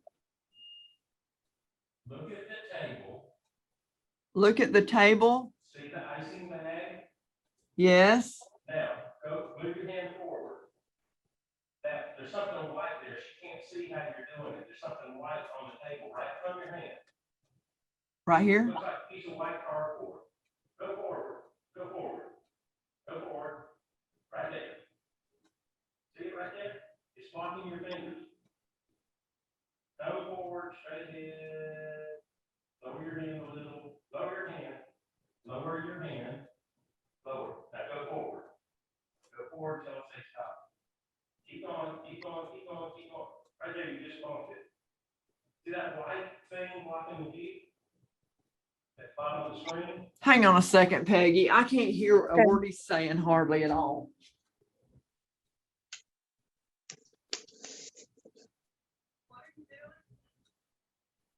This thing right here, she couldn't see you doing it because this is blocking the view. There's something there.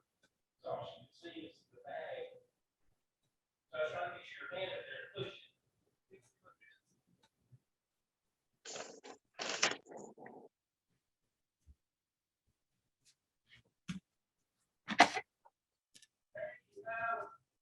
Did that do it? Yes, ma'am. Okay. I'm sorry. That's Yeah. okay. And I can't half hear what he's saying. And let me get this out of the way. We'll do it again. Try it again so you can see. All right.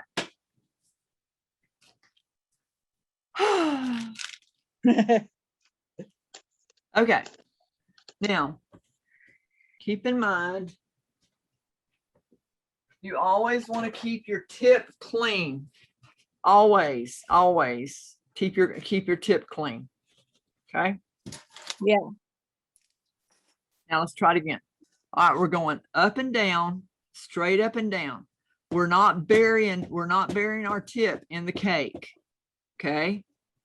We're right. Can she Back. see this now, honey? No, back it towards you some.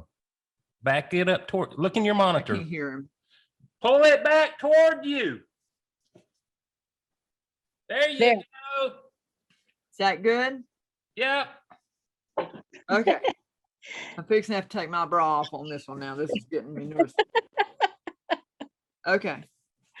We're not pushing the tip into the cake.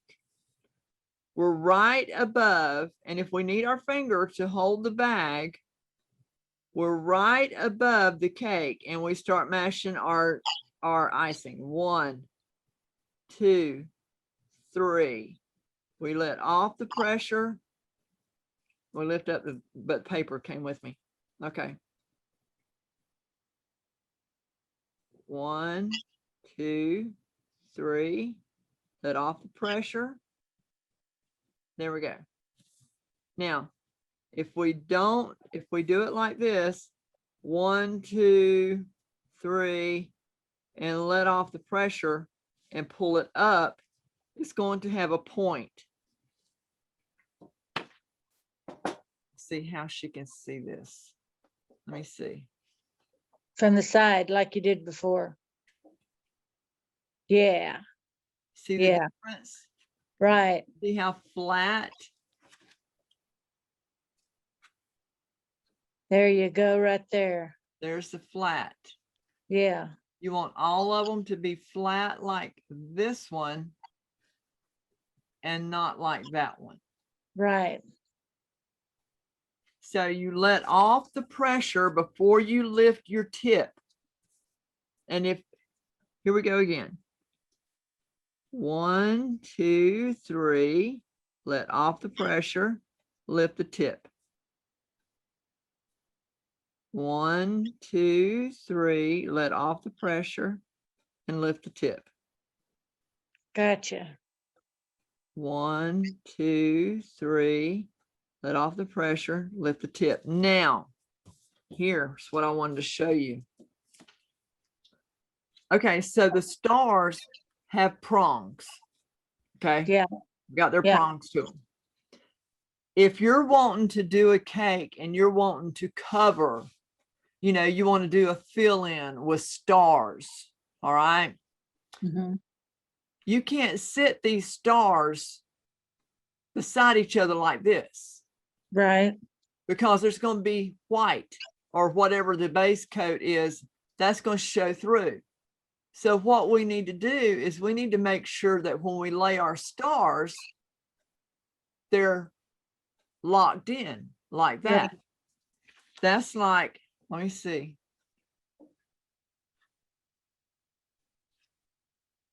See that? How those prongs, those Right. edges are locked in to that? You Yeah. don't see anything from underneath. yeah. Let me show you how. Okay, let me show you what. Let's go to the front camera back. Okay. So I'm going to do 1, 2, 3, let off the pressure, lift. I'm going to twist. 1, 2, 3, let off the pressure, lift. I'm going to come back and forth. 1, 2, 3, let off the pressure, lift. I'm going to come back. 1, 2, 3, let off the pressure, lift. And that's how we're going to fill in. 1, 2, 3, let off the pressure, twist. 1, 2, 3, let off the pressure, twist. Okay, that's how, and notice they're all flat, but that's how you're going to fill. You're going to make sure and go back and forth every time you do a star so that there is nothing that shines through between that, because that is, you're filling in, and if you're filling in, you don't want the cake to show through. Right. Okay, Okay, you got that? got it. All right, we're not making Hershey Kisses, we're making stars. Okay, No more Hershey Kisses. But I'd like chocolate.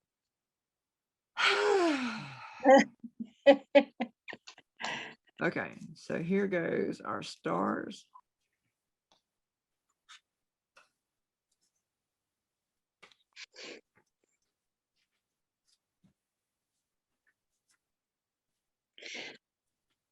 Do you have any questions so far? Now that, but zigzag and the stars were the same tip, right?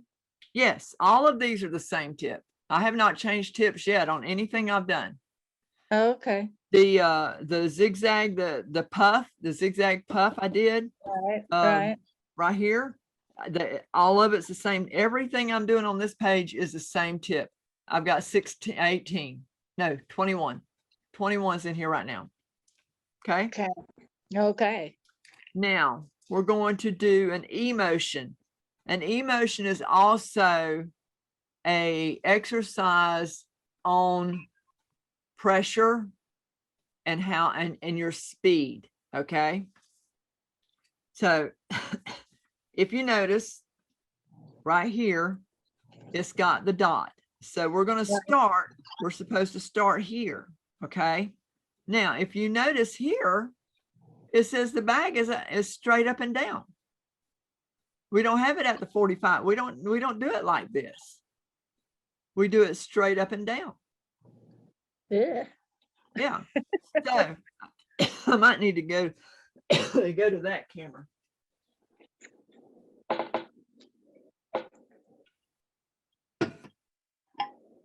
Wish there was a way you could do an inset so you can see how I'm doing. Okay, so we're going up and down.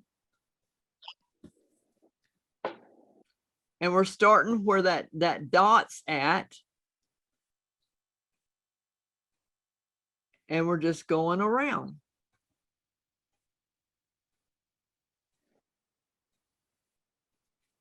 Okay. Where's the other camera? Here we go. Here we go. Nice. Okay.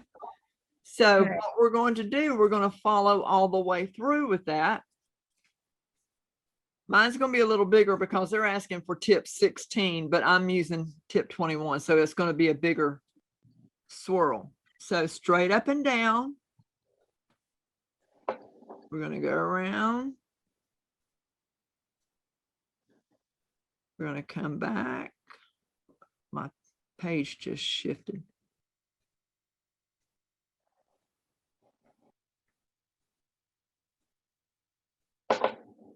Same pressure all the way through. Oh, I let that one go too far. Okay, so this is what we're doing all the way through.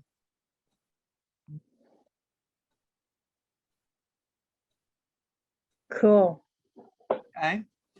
Now, what happens is a lot of people, they get started and they come out and they do this, and then they come back and they do this, and then they come back out and they do this, and then they come back out. They do this, and then they do that, and you know, they don't keep it straight. That's me. That's why we practice. Practice, practice, practice. Practice, practice, practice. Okay, got that? Got it. All right, moving on. Now that was full motion. That was not real, correct? That was full motion. Okay.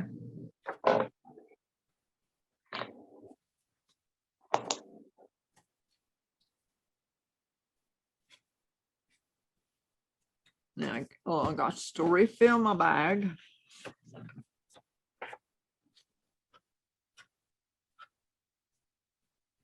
We might just get the borders done today. I don't know. That might be.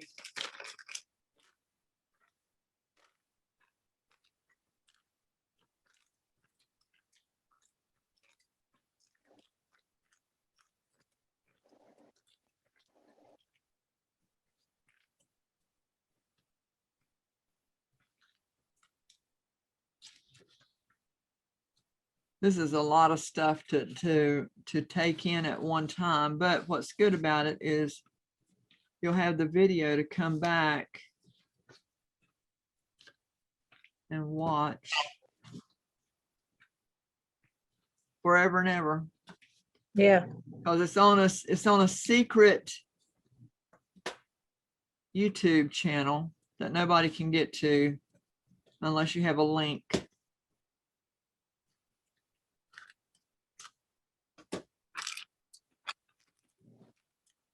Okay, again, we gotta mash those, get those bubbles out. They are not our friend. Bubbles is not my friend.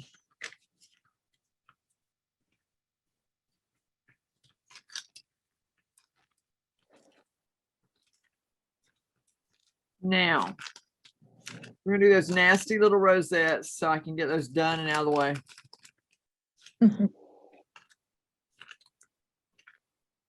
And if you notice, the rosettes are also done at 90 degrees. You're holding your bag straight up and down. Now, and this is one thing my students always ask me, but chef, if I'm putting them on the side of the cake, how can I be holding it up and down? Well, then what that just means, you are 90 degrees against the surface you're piping on. Right. If you're piping against your cake, you're 90 degrees, you're straight into that cake. Right. Okay. It's really not hard to understand, but some people have a problem with that. That's okay. All right. Let's get these dadgum little rosettes done. I'll use them when I have to, but they're not my friend. They're very popular around here. Well, because, okay, they're popular because they haven't seen anything different. They haven't seen anything, you know, and this is the thing of it, when you're doing more floral piping, I Mhm. mean, that's all they see. That's all they know to like. And it's just like if all you have is vanilla and chocolate cake, they don't know nothing about a strawberry, a butter pecan cake, or any other kind of cake. Lemon with lemon curd in it. Oh my gosh, where'd that come from? They don't know that. You know, they're only used to what they're accustomed to around there. So Right. Right. you And they start- don't like change. yeah, and that's if they don't like change, well, that's too bad. You know, you Yeah. can't sit with what you're doing. That's why, you know, the whole thing about the getting into the contests and the competitions and stuff, you need to up your game. Right. That's exactly what you need to do. You need to up your game, or else you're going to be stuck right where you're at, small town USA, doing small town USA cakes. And I'm not saying there's a problem with that. I was born and raised in small town USA, but small town USA also deserves to know what a gourmet cake is, what Right. different flavors are. You know, they Yeah. deserve to know that just Yeah. because they're in small town USA. So they deserve to be able to see different techniques, different styles of cakes, different, Yeah. you know, anything different than just your flat little stinking sheet cake that I just absolutely will not do. And, you know, add something to do something, Right. do something different, do something wild, you know. Okay, let's do these nasty little things, get them out of the way. All right. If you look on your paper, you'll see now what we do. I like to refer to this as a clock. Okay. So we're going to start here. Then we're going to go down to 6 o'clock. We're going to come around to 9 o'clock. We're going to come back up to 12 o'clock, 3 o'clock. We're coming back down to 6 o'clock, and we're going to let off the pressure. When we get to 6 o'clock, we're going to let off the pressure, but keep that swoop going. Okay. Because that's what's going to cause this tail, this nice little tail that's on each one of these. You start here, go down to 6, 9, 12, 3, 6. Let off the pressure at 6 o'clock, but keep on with the movement to get your tail. Okay. So just Okay. because you let off the pressure doesn't mean you're stopping at 6 o'clock. You're going to keep whatever is left in the tip of that bag is going to come out, and you're going to swoosh that tail with what's left over. Okay. Okay. 90 degrees. Here we go. We press 1, 2, 3, and then we start. We're going down to 6, 9, 12, 3. At 6, we're letting off the pressure and we're coming up.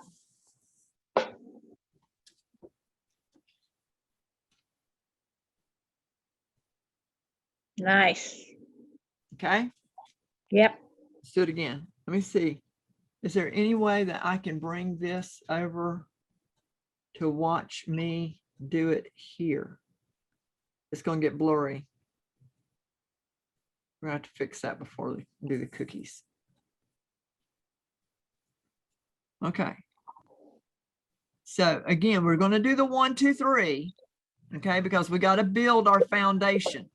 We don't just start and go, no, we've got to build a foundation so that, do you see the difference in the height? Yeah. Okay, we've got to build our foundation so that we still got to do our 1, 2, 3s. Okay, Okay. I wasn't doing that. we got to do this. 1, 2, 3. Now we start at, shift it down at 6. Keep pushing. 9. Keep pushing. 12. 3. We're still pushing. We're at 6 o'clock. We're letting off the pressure and we're doing the swoop.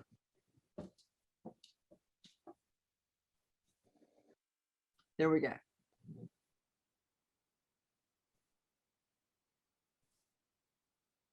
try it one more time. 1, 2, 3. Keep pushing. We're going down to 6. We're going to 9, 12. We're building this on top of our 1, 2, 3 push. We're at 6 o'clock. Let off the pressure and swoosh.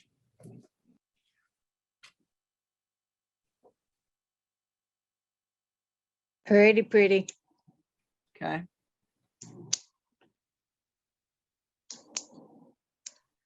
It's very important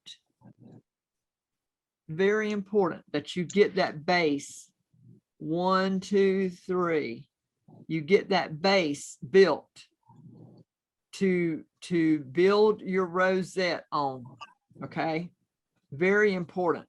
And as we move, we're just barely moving the tip. We're just Right. barely moving the tip around, and because we're building on top of this base right here. Right. That's what we're doing. This is not a rosette. Boom. That's not a rosette. I don't know what in the world that is, but everybody seems to be doing it, and that's not it. Okay. We're not coming around the mound. Look at the difference in those two right there. See the difference? Yeah. Those are not rosettes. That's pitiful. It's what that is. This is a rosette. Yeah. Now, let's try it again. Clean my tip off.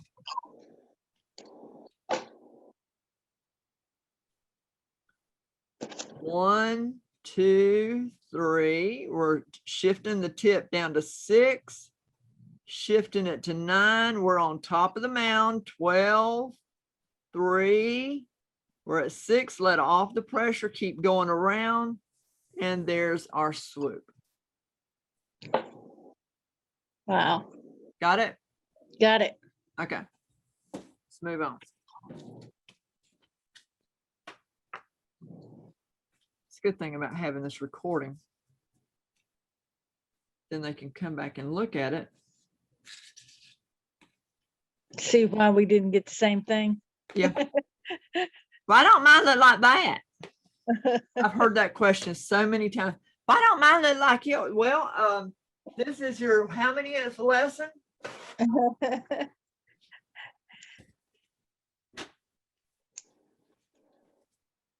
Mine didn't look like that to start out with neither. So there you go. It's practice, practice, practice. Now here we go. I want to get you in as close as possible to see what I'm doing here. The shell border is one of the most popular borders that there is on cakes today. Okay. Why? I do not know, but it is. But there's still a lot that you can do with your shell border. Now, if you notice here, that's where our dot's at. Hang Okay? on, I'm losing power. Now, if you see the little dot right there, down at the bottom, where are we at? There we go. Uh-huh. Okay. That's where we're going to start.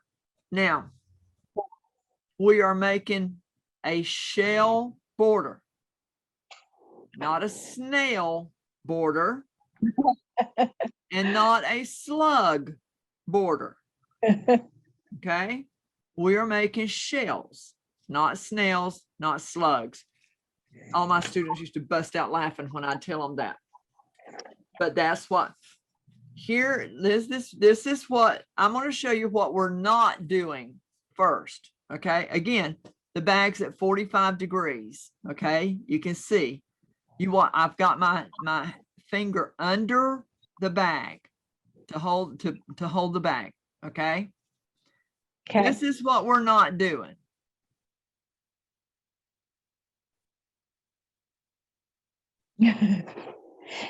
That's a slug. This is what we're not doing. Mm, That's a snail. yeah. Okay. Here we go.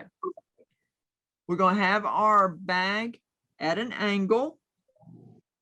Is that too? Can she see that? Yeah, I can see it. Okay. We're going to have our bag at a 45-degree angle. We're going to put the edge of our tip on the cake. We're not burying it in, but we're barely touching the cake. We're going to start pushing out our icing. 1, 2, 3.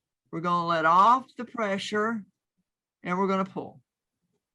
That's Okay. a lot easier. If you notice, that tip did not come up. It did not come up and do this right here. Right. That's not a shell. We have to hold our tip. 1, 2, 3. Let off the pressure. There you go. Got Then, it. right at the end of that, we start our next one. 1, 2, 3. Let off. Oops, I moved my hand. Let off the pressure. Start at the end of the next one. 1, 2, 3. Let off the pressure and pull. There's our shell border. 1, 2, 3. Let off the pressure and pull. 1, 2, 3. Let off the pressure. Pull. 1, 2, 3. Let off the pressure. Pull. See how uniform those are? Yeah, Why are they Perfect. uniform? because you're counting and not releasing the pressure. Exactly. My counting and my pressure on my bag is at the same rate. Right. 1, 2, 3. Let off the pressure and pull. 1, 2, 3. Let off the pressure and pull. 1, 2, 3. Let off the pressure and pull. Perfect. Okay. Got it. This is not 1, 2, 3. You do not raise the end of that tip. And this is what all of my students, every student I have taught has had a problem with, because by nature, they want to come up and do this. They want to do that. Yeah. That's what they think a shell is. No, that's not a shell. That, my dear sister, is a snail. Look at that. Yep. Yep. Hunchback. And then this right here. Oh, 1, 2, 3. No. No. We're going to, this is one of the main ones I want you to practice, and I want you to get it down because this border is so very popular, and there are so many extra things we can do with this border. So 1, 2, 3, let off the pressure and pull. 1, 2, 3, let off the pressure and pull. 1, 2, 3, let off the pressure and pull. Do you still have the tip against the tape, the cake once you're pulling? Yes, yes. Okay. That's why that tip does, and I tell them, don't lift the tip. Right. 1, 2, 3, let off pressure and pull. Because see what I'm doing as I'm pulling and I've let the pressure off, I'm cutting it off like this, because I've got Yeah. it like this. I've got it Yeah. straight on the edge of the cake. And then as I'm pulling, I'm pulling Cutting it off, off. Gotcha. and you come right to the end of that tip and you start your next one. 1, 2, I think I got my counting off there. Let off pressure and pull. You come to the next one. 2, 3. Boom. All right. Okay. Yeah. Do you see the difference? You Yes. see the difference in time. these? In that slug, we don't do snails. No. We don't do slugs. We do a shell border. Right. Got it. Okay. All right. All of my hard work.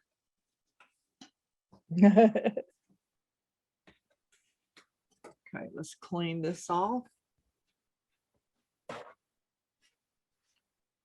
Man, I can't believe it's already 3:40. Shoot. Wow. Yeah. Well, we lost 30 minutes with me on my silly computer stuff. Oh, no, that's okay. That's okay. Let's see what's next.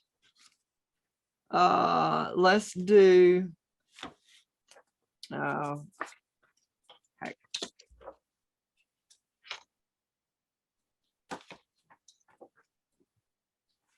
Okay. Let's do the rope border and the reverse shell.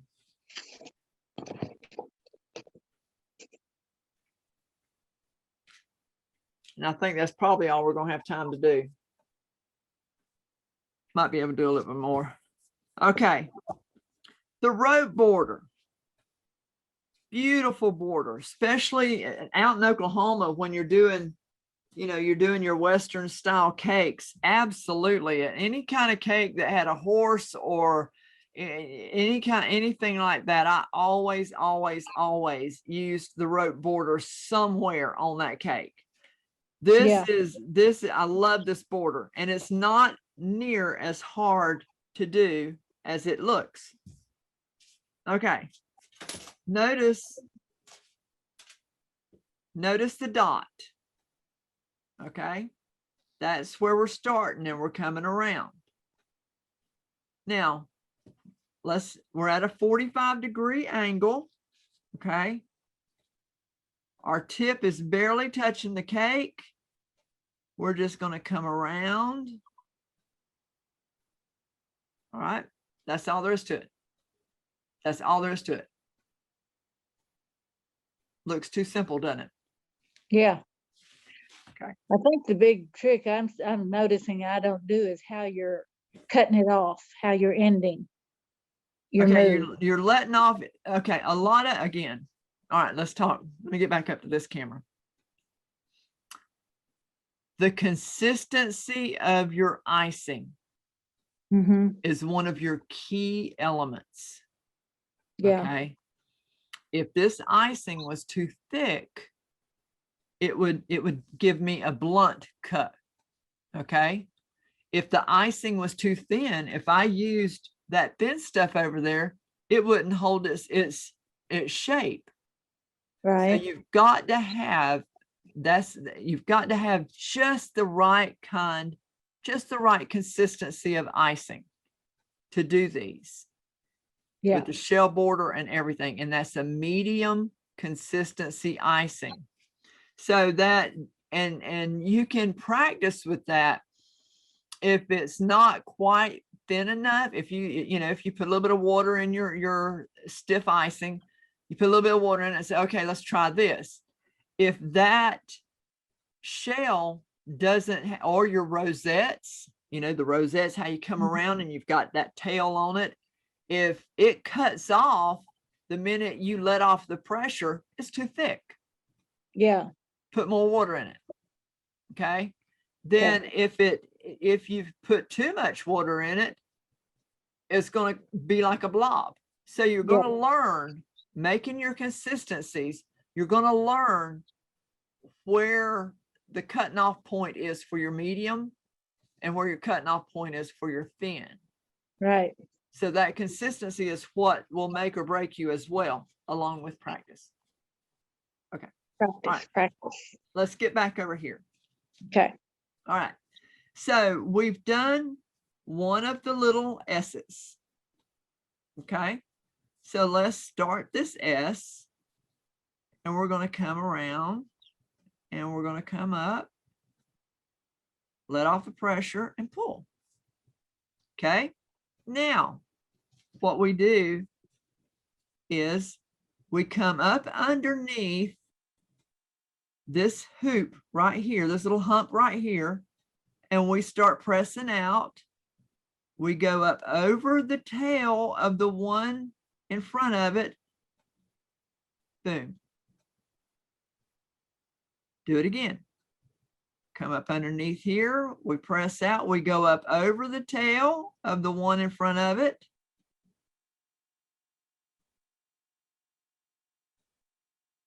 Over the tail. Let off the pressure. Boom. There's our rope. Nice. Okay. Now we can do it tighter like this one. I don't normally do that. But that just means our S's have to be tighter.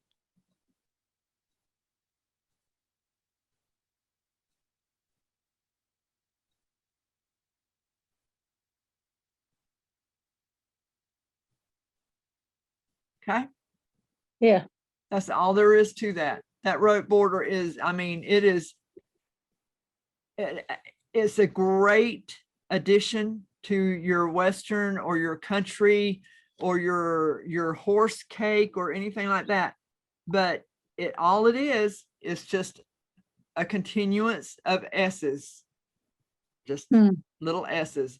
But you've got to be sure when you're doing your S, you've got to be sure, okay, let's get our first S up there. All right. You've got to be sure that when you take your tip, you're not burying your tip, but you're going right up in underneath that hump of that S, and you're coming out and you're immediately going over and doing another one. Coming out, immediately going over the tail of the one before it. Coming out, immediately going over the tail. Got it. Okay, got that? Yeah. All right. We're just whipping through these borders.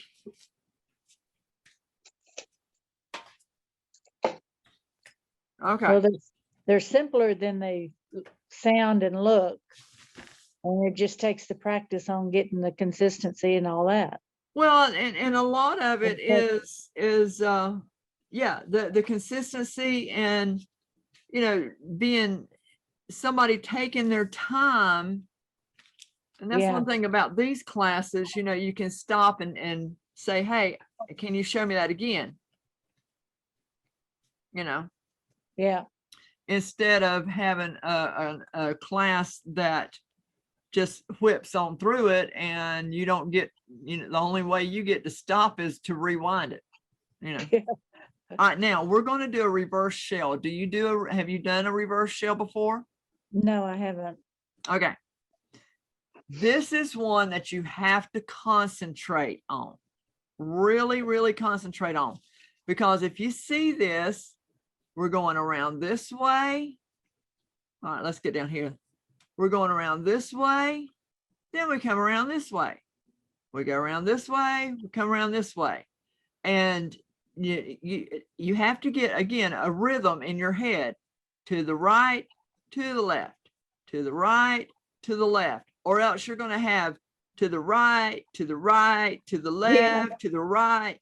And it's going to be completely messed up. Ask me how I know. Okay. You wouldn't do that. Oh my. No, it. But if I'm in a hurry and I'm not doing what I know I need to do to keep it straight in my head, then Mhm. yeah, I'll come out with like 3 lefts and 2 rights and a left, right, and then I'll be going good for, and then here comes 2 rights, and you know, yeah. So Yeah. you've got to keep the rhythm in your head. You've got to keep Yeah. it going. Say it, you know, Yeah. speak it so that you know what you're doing. Okay. Yeah. Now we're going to do the right one. Notice that dot is right there and it's saying to come around this way. So what we're going to do, we're at a 45-degree angle. We're going to start here. We're going to press 1, 2, 3. Then we're going to go around and come down, let off the pressure, boom. Hmm. With the rosette, this can kind of help you with rosette. We're going to build our mound, our 1, 2, 3 mound. Okay. Yeah. Then we're going to take our tip, this tip. We're going to take our tip 1, 2, 3. We're going to take our tip. We're going to come up. We're still on the mound. Come over, bring it down, circle in, let off the pressure. Boom.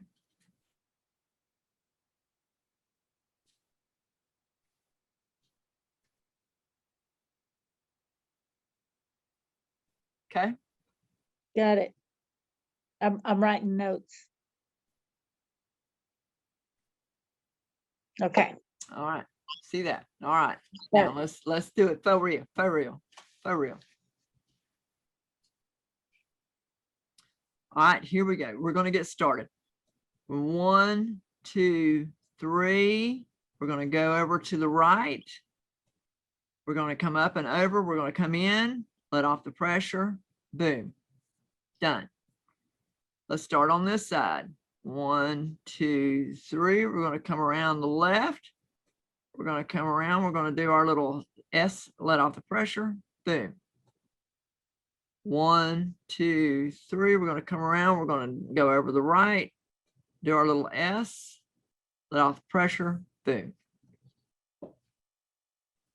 There we go. Nice. You want to see it again? Yes, please. Okay. Clean tip.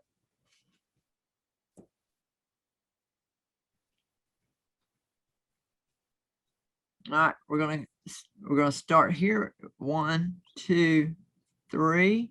We're gonna come around. We're gonna go over the top. We're going to the right. We're gonna come around, do our little S, let off the pressure. Boom. Here's our next one. 1, 2, 3. We're gonna come around to the left. Come around, do our little S, let off pressure, boom. There's our next one, 1, 2, 3. We're coming around, but we're going to the right this time. Do the little S, let off the pressure, and boom. Hmm. Okay, there's our Okay. reverse border. Reverse border. Got it. All right.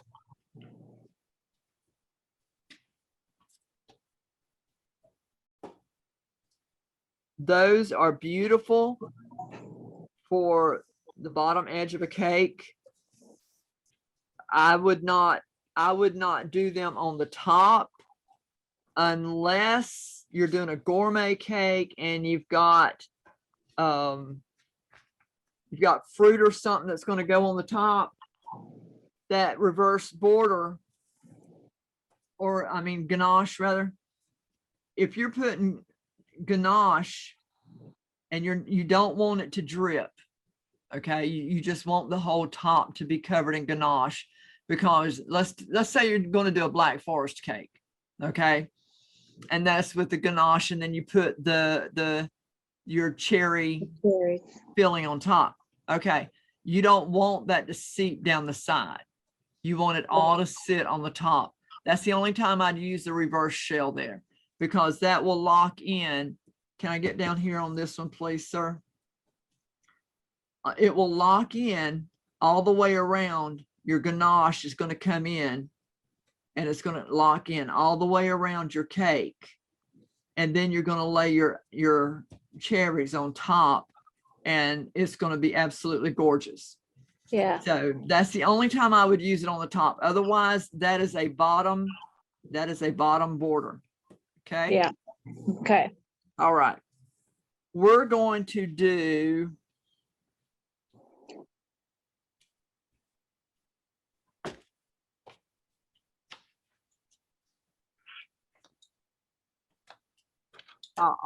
here it is. I want to do these. I want you to learn these. Okay. These are drop flowers. They're actually, I tell you what, let's do the daisies real quick. I think that's a small, yeah, 14.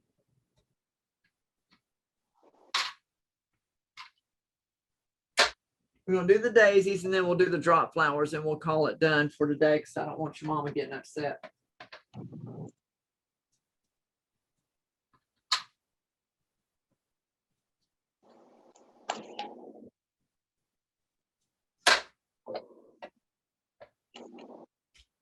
Okay. We're gonna swap over to a size 16. A 16 star tip. 16 star tip, small star. Okay. Okay. Now, these daisies are very, very easy to do if you have the process down of how to do your shell border. Okay. Mhm. Now, what we're going to do, if you notice on these, you've got a dot here that comes to the middle, a dot here that comes to the middle. Okay. Right. Now, I would not suggest trying to do these on the side of the cake. Do these on the top of the cake so that you can turn. You can't flip the side of your cake, because I mean, if you try, which I mean, maybe you can do it, because you've got to, wow, those prongs are not happy. Get in there. Okay, so what we're going to have to do is like we did with the shell border. We're going to start here, and we're going to press out our icing, 2, 3. Then we're going to come down. We're going to pull, let off there. Okay. We're going to start here. 1, 2, 3, pull, pull, you're still pushing, let off. And there's the first one, Okay. okay? Now, we want to get our sides. We don't want to do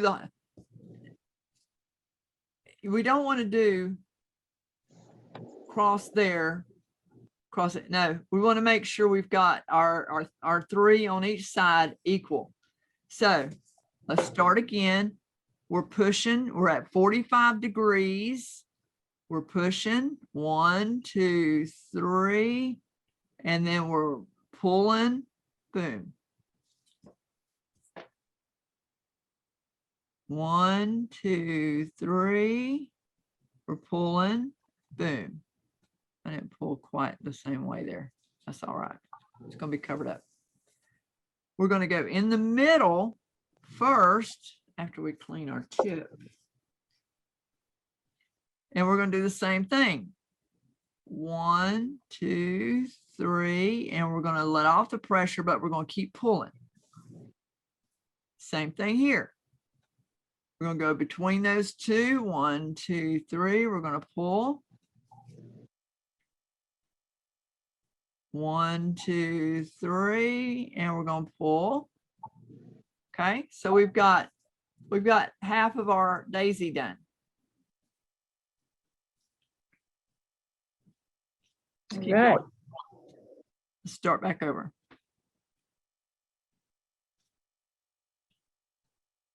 One, 2, 3, pull.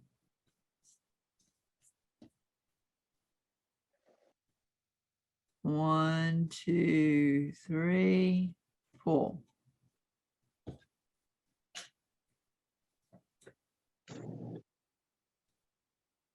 One, 2, 3, pull.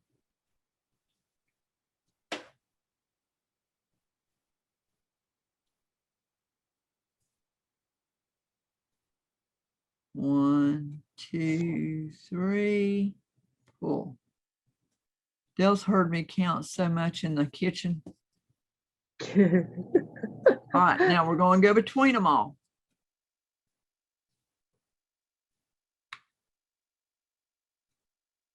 One, 2, 3, pull.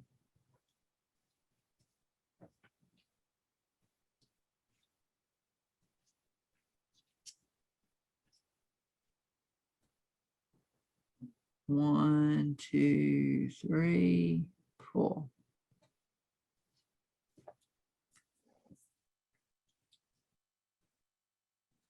One, 2, 3, pull.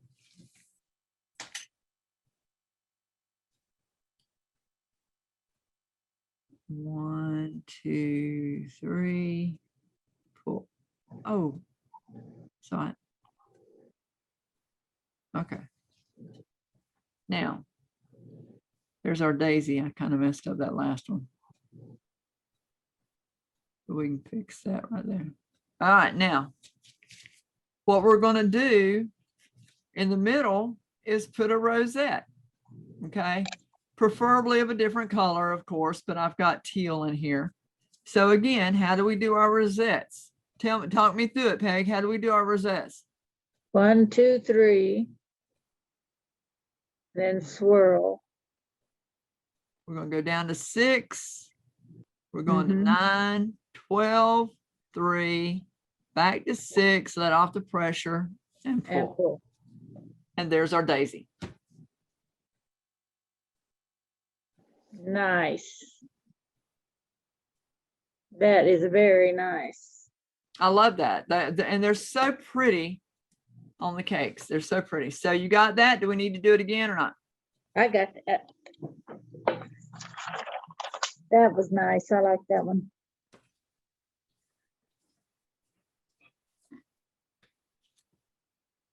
Okay, now we have this. If you notice,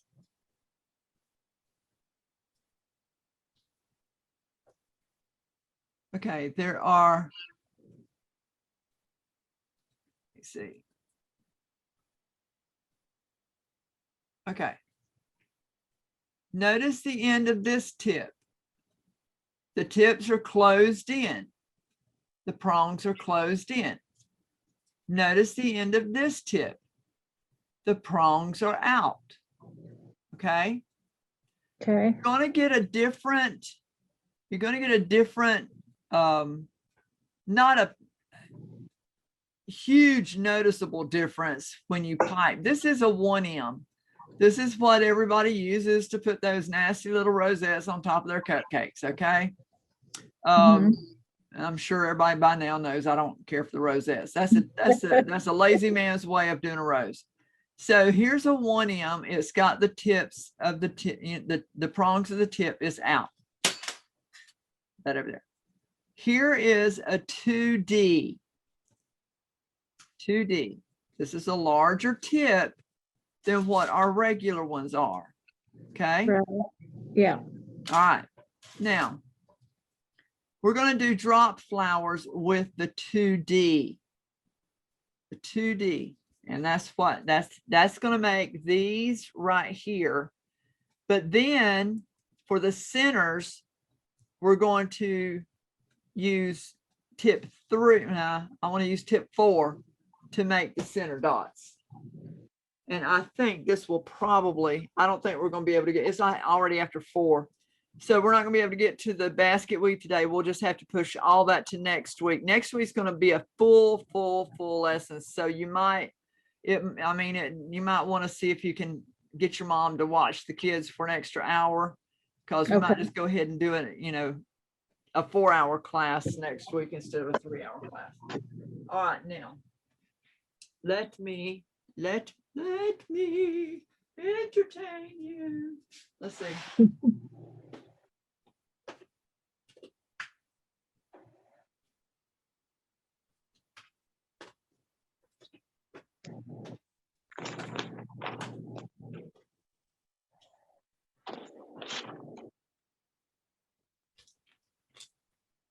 Okay.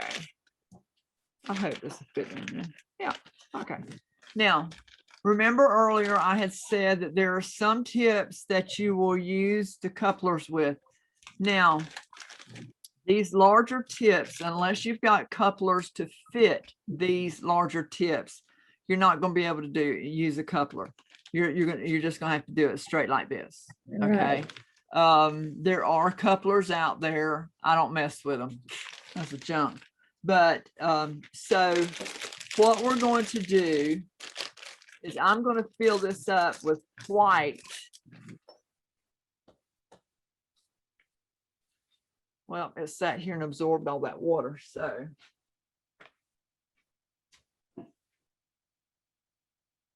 where did my, there they are.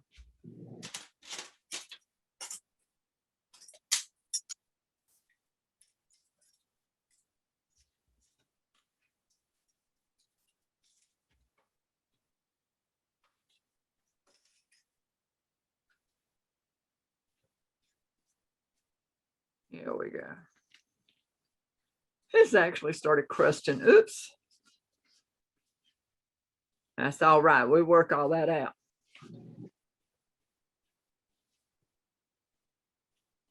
This drop flower is going to take a medium consistency. Now, like I say, this is also a drop flower that we would do in royal. And you can also do these in butterscotch, in American buttercream. And if you're going to use them, because see, if you do these in royal icing, they'll last forever. Yeah. But if you do them in buttercream, let's say you've got a cake coming up, a wedding cake that you know is coming up, and you want to use some of these fillers, these drop flowers as fillers on your cake, and you just want to go ahead and make them all up. Well, you can do that, and you can pop them in the freezer. But here's the problem. This buttercream absorbs every smell every flavor, everything that's coming through your freezer. If you happen to have chopped onions and put in the freezer like I do, or chopped bell peppers or done anything like that, and that fragrance is in the freezer, your buttercream is going to absorb that. So when you pull them off, when they're frozen, you'll pull them off and put them on the cake and let them thaw out. And then when somebody takes a bite of that cake with that rose on that flour on it, they're going to taste bell pepper. Okay.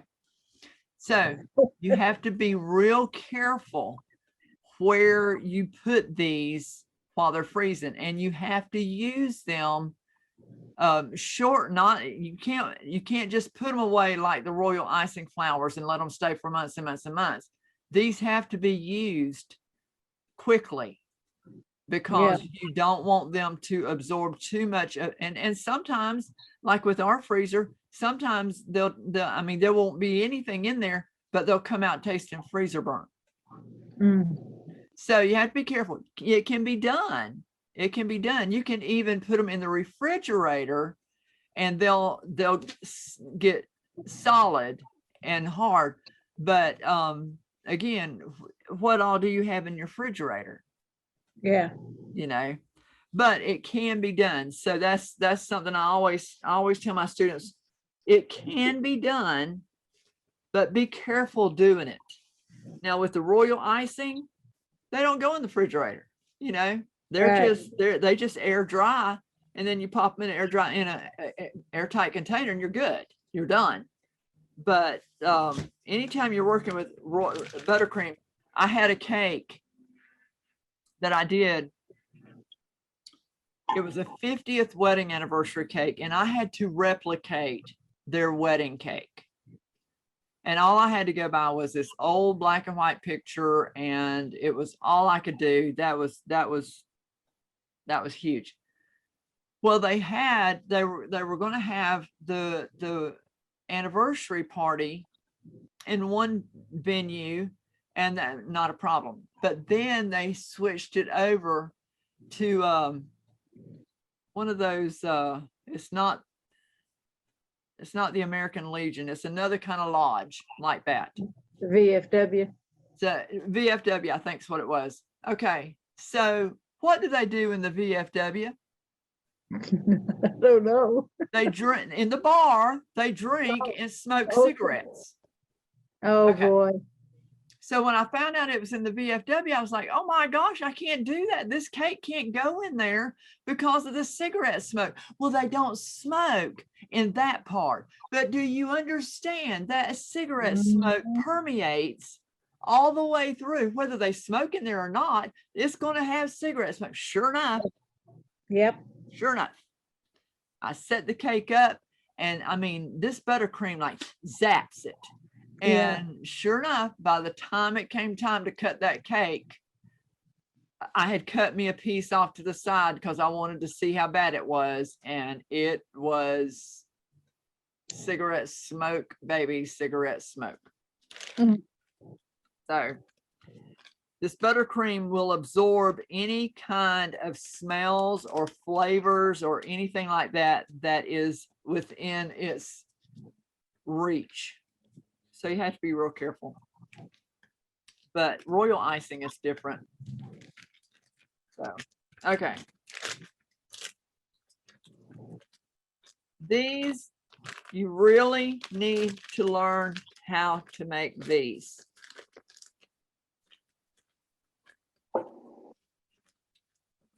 Put your left one in, you put your right one in. Okay. All right, here we go. We're down here. If you notice, what does that say? 90 degrees. There you go. The bag's going to be straight up and down. Now, here's the deal. If you're making these directly on the cake, which I do not like, but sometimes you have to. You need to make sure right here where this tip is at, right there. you need to make sure and hold that because you're going to need to press on that. Look what's going to happen when you press. Yeah. Okay. So with that being said, you need to make sure and hold your tip tight. Okay. Okay. Ah, where's my towel? Hold your tip tight in the bag. I always prefer making these on wax paper and letting them sit out and crust over before I put them on the cake. Okay. I never like to make these on the cake. It makes it much easier. Just let them sit out and let them crust over. You'll be able to peel them off the wax paper and put them wherever you want them. Okay. That's my advice for these kind of flowers. So here we go. Now what we have to do, which camera are you using, hon? Are you using this one?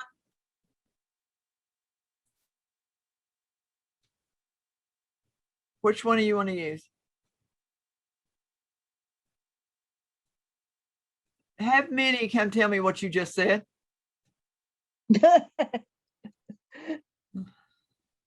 Okay. All right. We're going to do it here. I got to back up, he says. Okay. So you can see. Can you see, Peg? Yes. Are you paying attention, Peg? Yes, I'm trying to write and look at the same time. Oh, Lord, she's multitasking. Okay. So I've got a lock on this tip. All right. So that it don't go sliding up into the back. Now we're going to do this. We're going to twist. We've got to twist our Okay. wrist around. Okay. So we're going to put the tip down. We're going to start pressing. And as we press, we turn. Let off the pressure and lift. Wait a minute. Let me do it.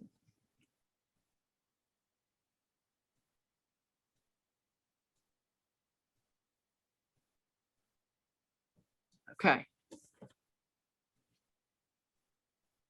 Oh, how pretty. All right. And then what we do, we don't do it with a star tip, but we do.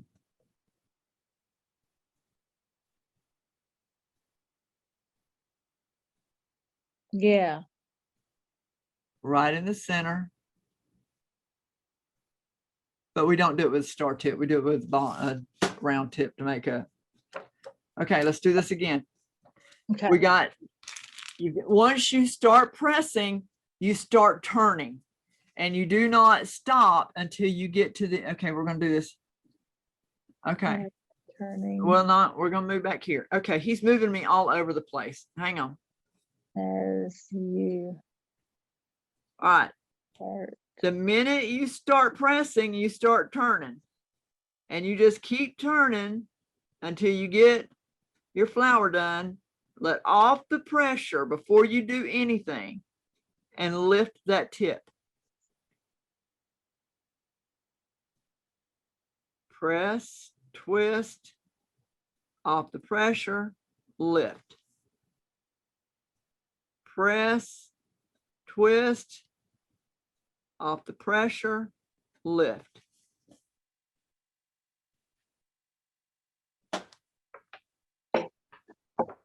Okay. Very All right. nice. Come Yeah. into the center. We're going to actually, let me go ahead and use that. I'll use tip 4.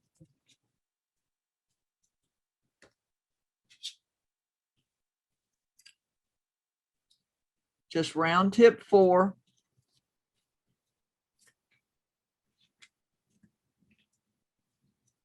Oh, those planes are out there just to going. Okay, and we're going to come in right to the center. We're going to press out 1, 2, 3. We're going to let off the pressure and we're going to twist off so that we don't have a dot, like a Hershey Kiss top to it. That's the one thing. Let me show you how to do this. You're going to press out 1, 2, 3. While your tip is still in the icing, you're going to twist off. And Got that's it. going to make your dot. Okay. Okay. We're going to put a dot in the middle here. I think that's the middle. It might not be. Close enough for government work.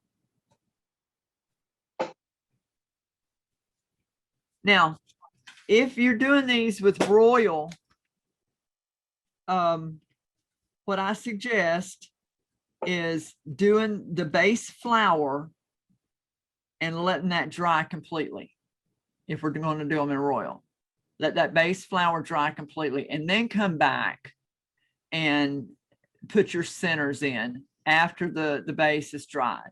Okay. Don't do it all at one time because you Okay. got to figure that's a lot of icing in the middle and it's going to take it a while to dry. If that dot, okay, let me make one. Let me show you.